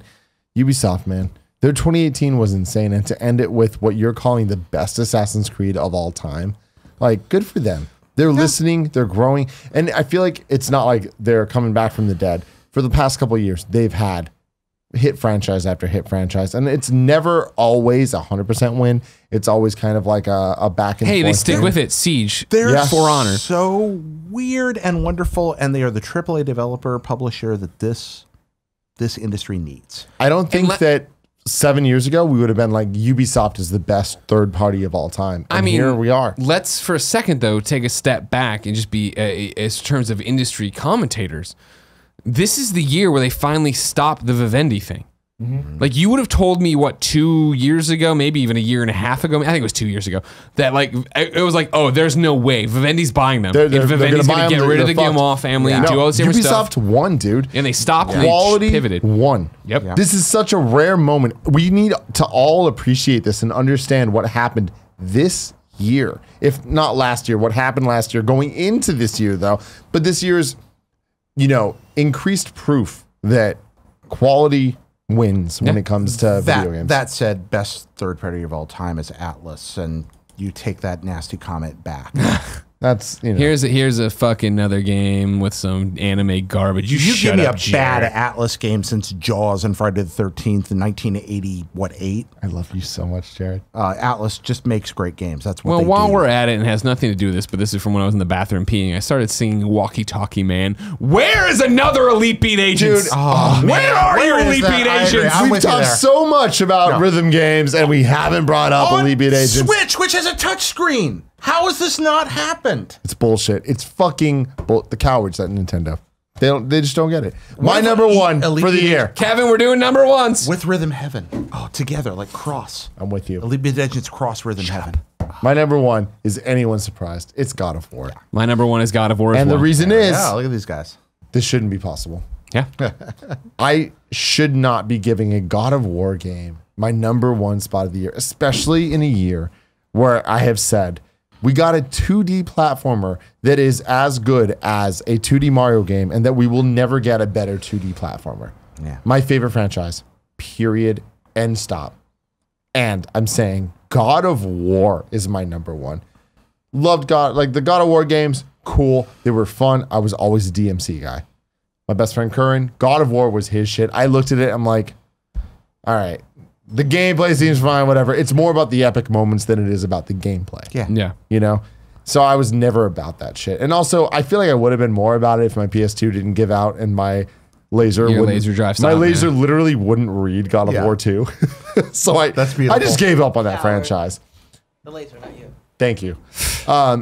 This game did the impossible. 100%. It made a character people don't care about. I hated Kratos. Care about them. Greg Miller being the biggest example of that.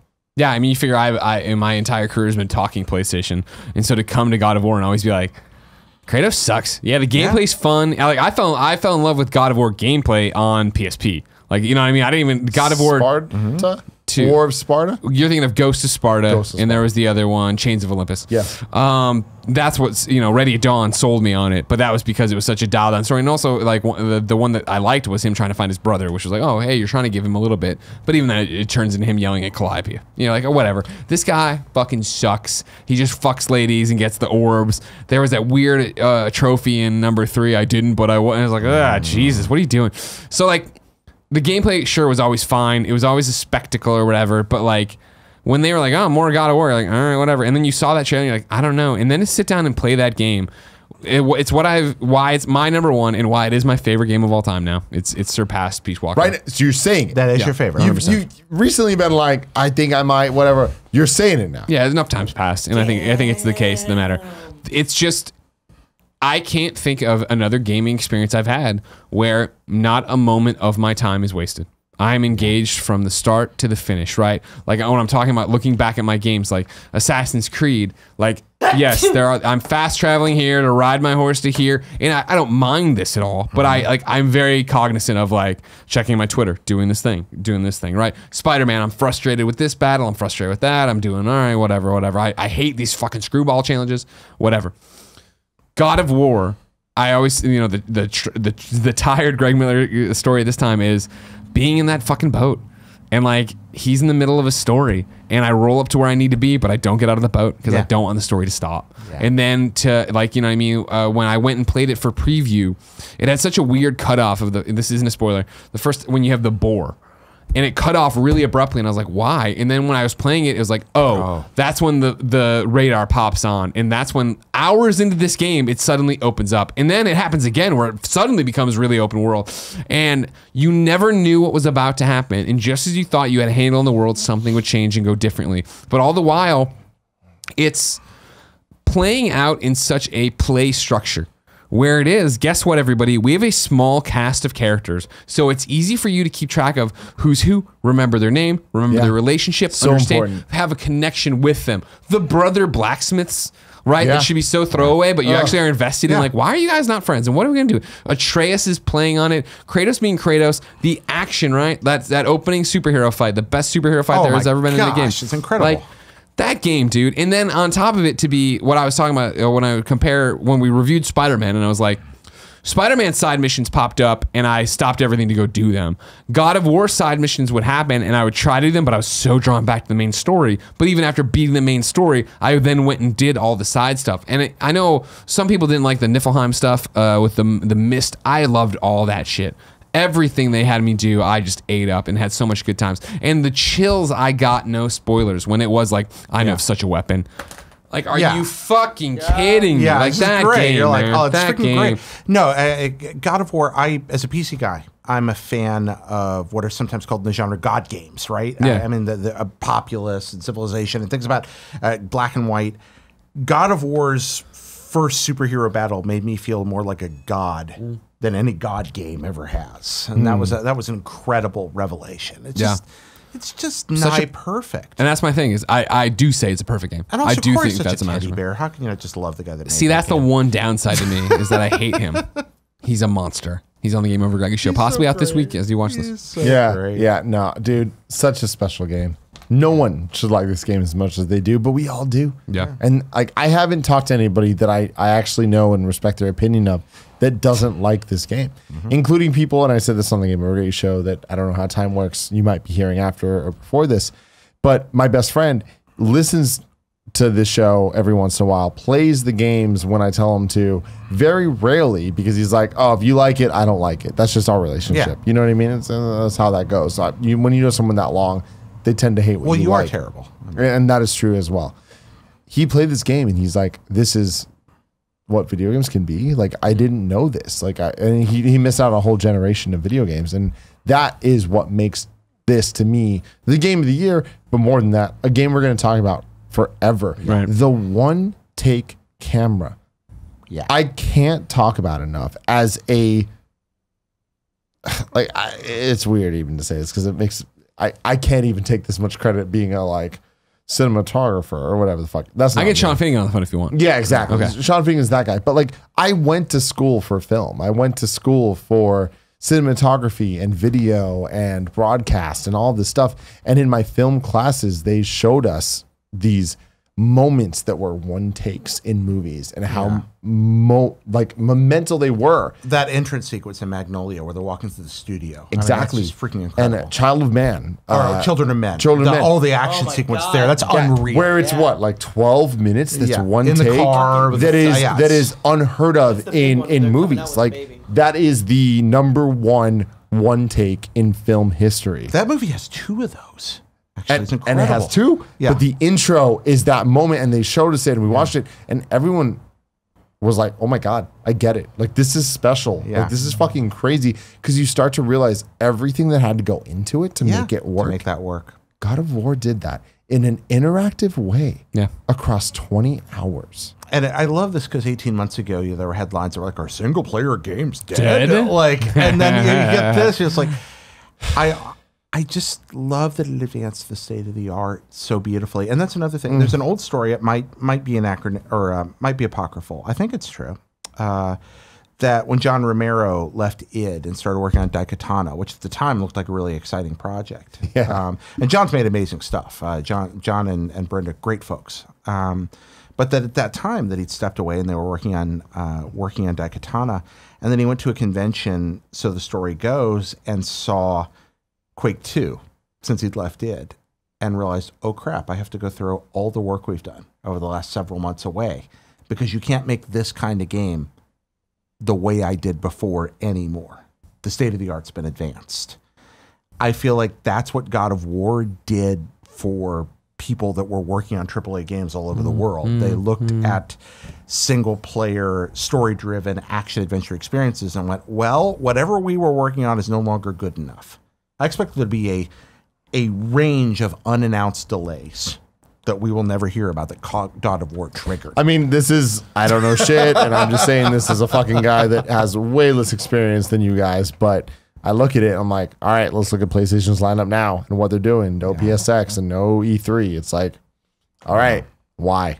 And again, I don't want to be irresponsible. That might be an apocryphal story that I told there, but I've heard it somewhere, and I think there's something to it. Before we kick it to Jared for his number 1 game on his top 10 list. Who could it be? What could it be? I don't know, who can imagine? What could it be? I'd like to possibly blow up your list again based on Jared Petty's predictions. So what happened is Jared and I tied. We each got 1 right out of Tim's 5, which isn't that great. However, Jared had a number 1 on here that you didn't put anywhere on your list. Just Shapes and Beats? Oh my God. Oh my God, I fucked him up. You fucking idiot! I literally this morning, okay, let me take a step back. We've recorded multiple Gamescasts this week, multiple gongs, whatever, all the things. We've been working. I had 1 hour today between morning show and our Wingstop stream. And I'm like, that's when I'm going to do my top 10. I'm going to look, and it should be easy. I got this. If there was trophies on all these games, they would have been easy. In the beginning of this episode, I was just like, oh, this is the most predictable list of all time. Like, duh, it's fucking obvious. Whoops. But I go to Wikipedia. I type in 2018 in video games. Oh, don't do that. And I go through. And I look at their release dates. It's so long. That list is huge. Oh, it's not that long. It's not bad. Dude, it took me like 20 minutes. Not even. Yeah, you missed 2. Yeah, I skimmed through them because I'm an idiot. That was my bad. Okay, my if bad, anything, I'll blame Jen. She was talking to me. What? Oh my God.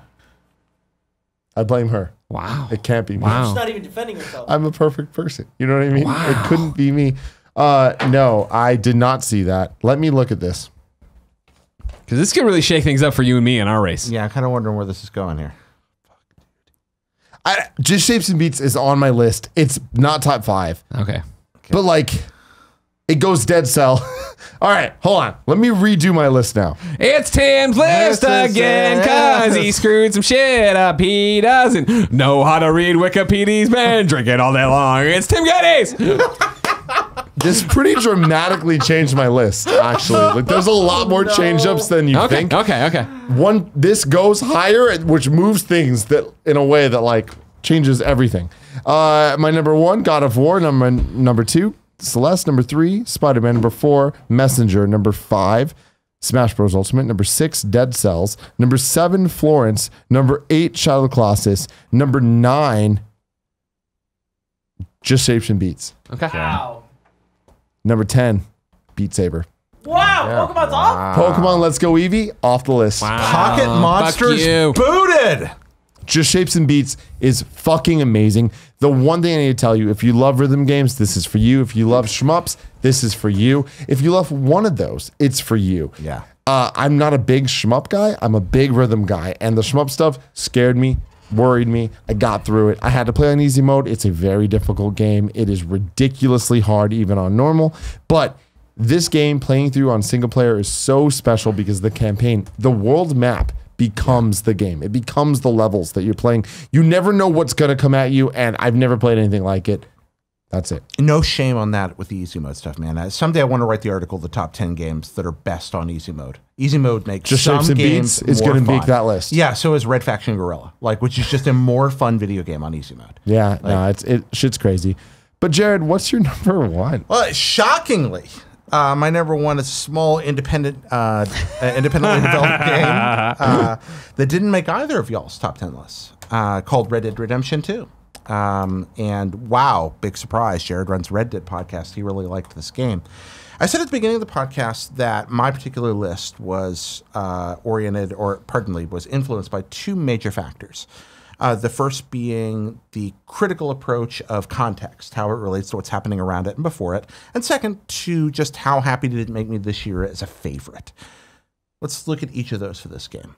When it comes to the critical approach, I think that this was a game that faced 2 unique and difficult contrasts and pulled them both off spectacularly. The first was, this was a video game that was required to be an intersection between a single player coherent story around Arthur Morgan, around a character that we were forced into being. And we had franchise in his life, enormous franchise in his life. But there was a story to be told around that character, and in particular around his interactions to a gang of about 20 people that he was very close to. And that story had to have both player agency and coherency. I think they nailed that. And they nailed it in a way that got me in the feels more than once and really struck me. But that had to coexist at the same time with the structure of an open world game, which is all about doing whatever you want and the Arthur that you want to create as you travel about and do your thing. And I likewise believe they did a spectacular job with that. Why is this child's Game of the Year is cursed here at Kind of Funny. 1 year we get the fucking alarm going off the car. We have a screaming child. Yeah, it's kind of lovely. Waiting for the bus? I don't know. A banshee out there outside the window.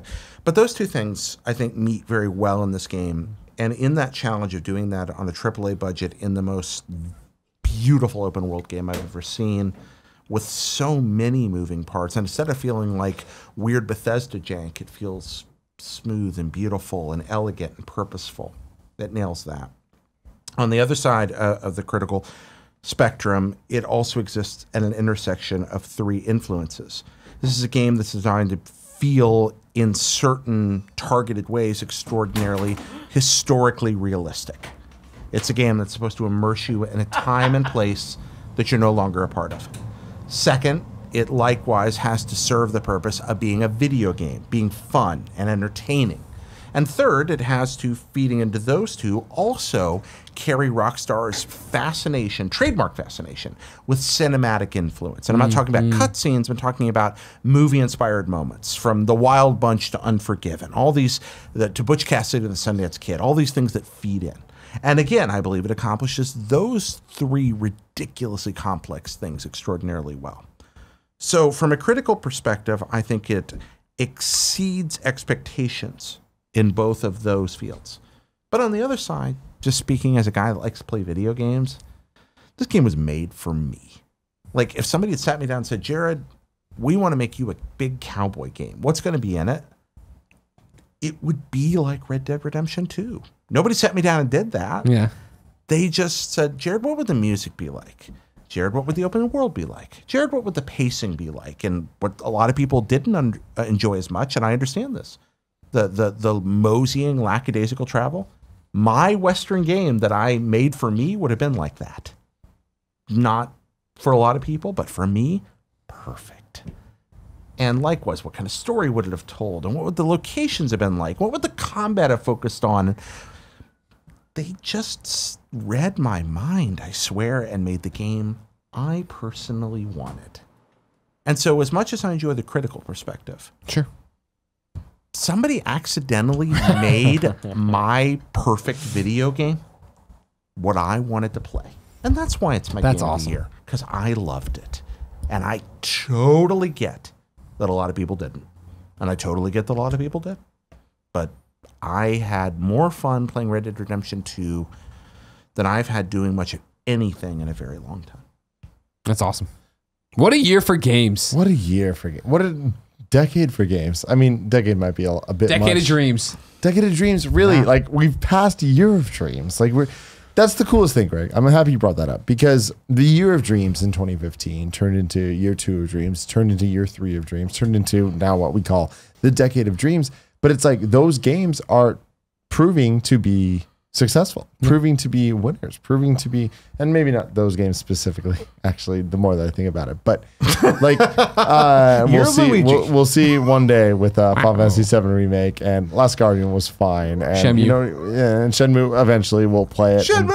I dare to hope. It's like, but that idea of like the hype, the love of video games, the passion of video games, like I feel is being fulfilled year after year, hitting a new point now where personally, I never believed video games would be where it's at. Where I've always said that show me a video game story that rivals that one of the top 2 movies.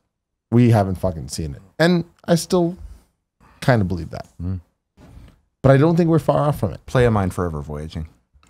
A what? Somebody nailed it in the 80s, but well, that's another talk for another time.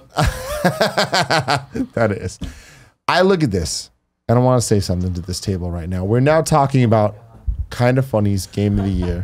Good game of the year, game of the year. This is what happens for a Game of the Year conversation, Kevin. I was just caught off guard by the Are we out of recording God. time? You mentioned okay, good. He's just Kind of Funny's Game of the Year. We need to make a decision, and honestly, it's going to come down to the three of us. Right. Which is not fair to one person at this table. No, I think that's fair because mine was my number 2 and your number 1s were. But I will say, IGN Game of the Year, God of War. GameSpot Game of the Year, Red Dead Redemption 2. Hacks, boo! And Lucy Jade, boo! I feel it's undebatable. Those are the two biggest names in video game critics currently. Oh, sure. So the debate is there. I didn't play Red Dead at all. I know it's not for me. For everything you just said, why it's your favorite game and why it was made for you, it wasn't made for me. Yeah, I get that. You know?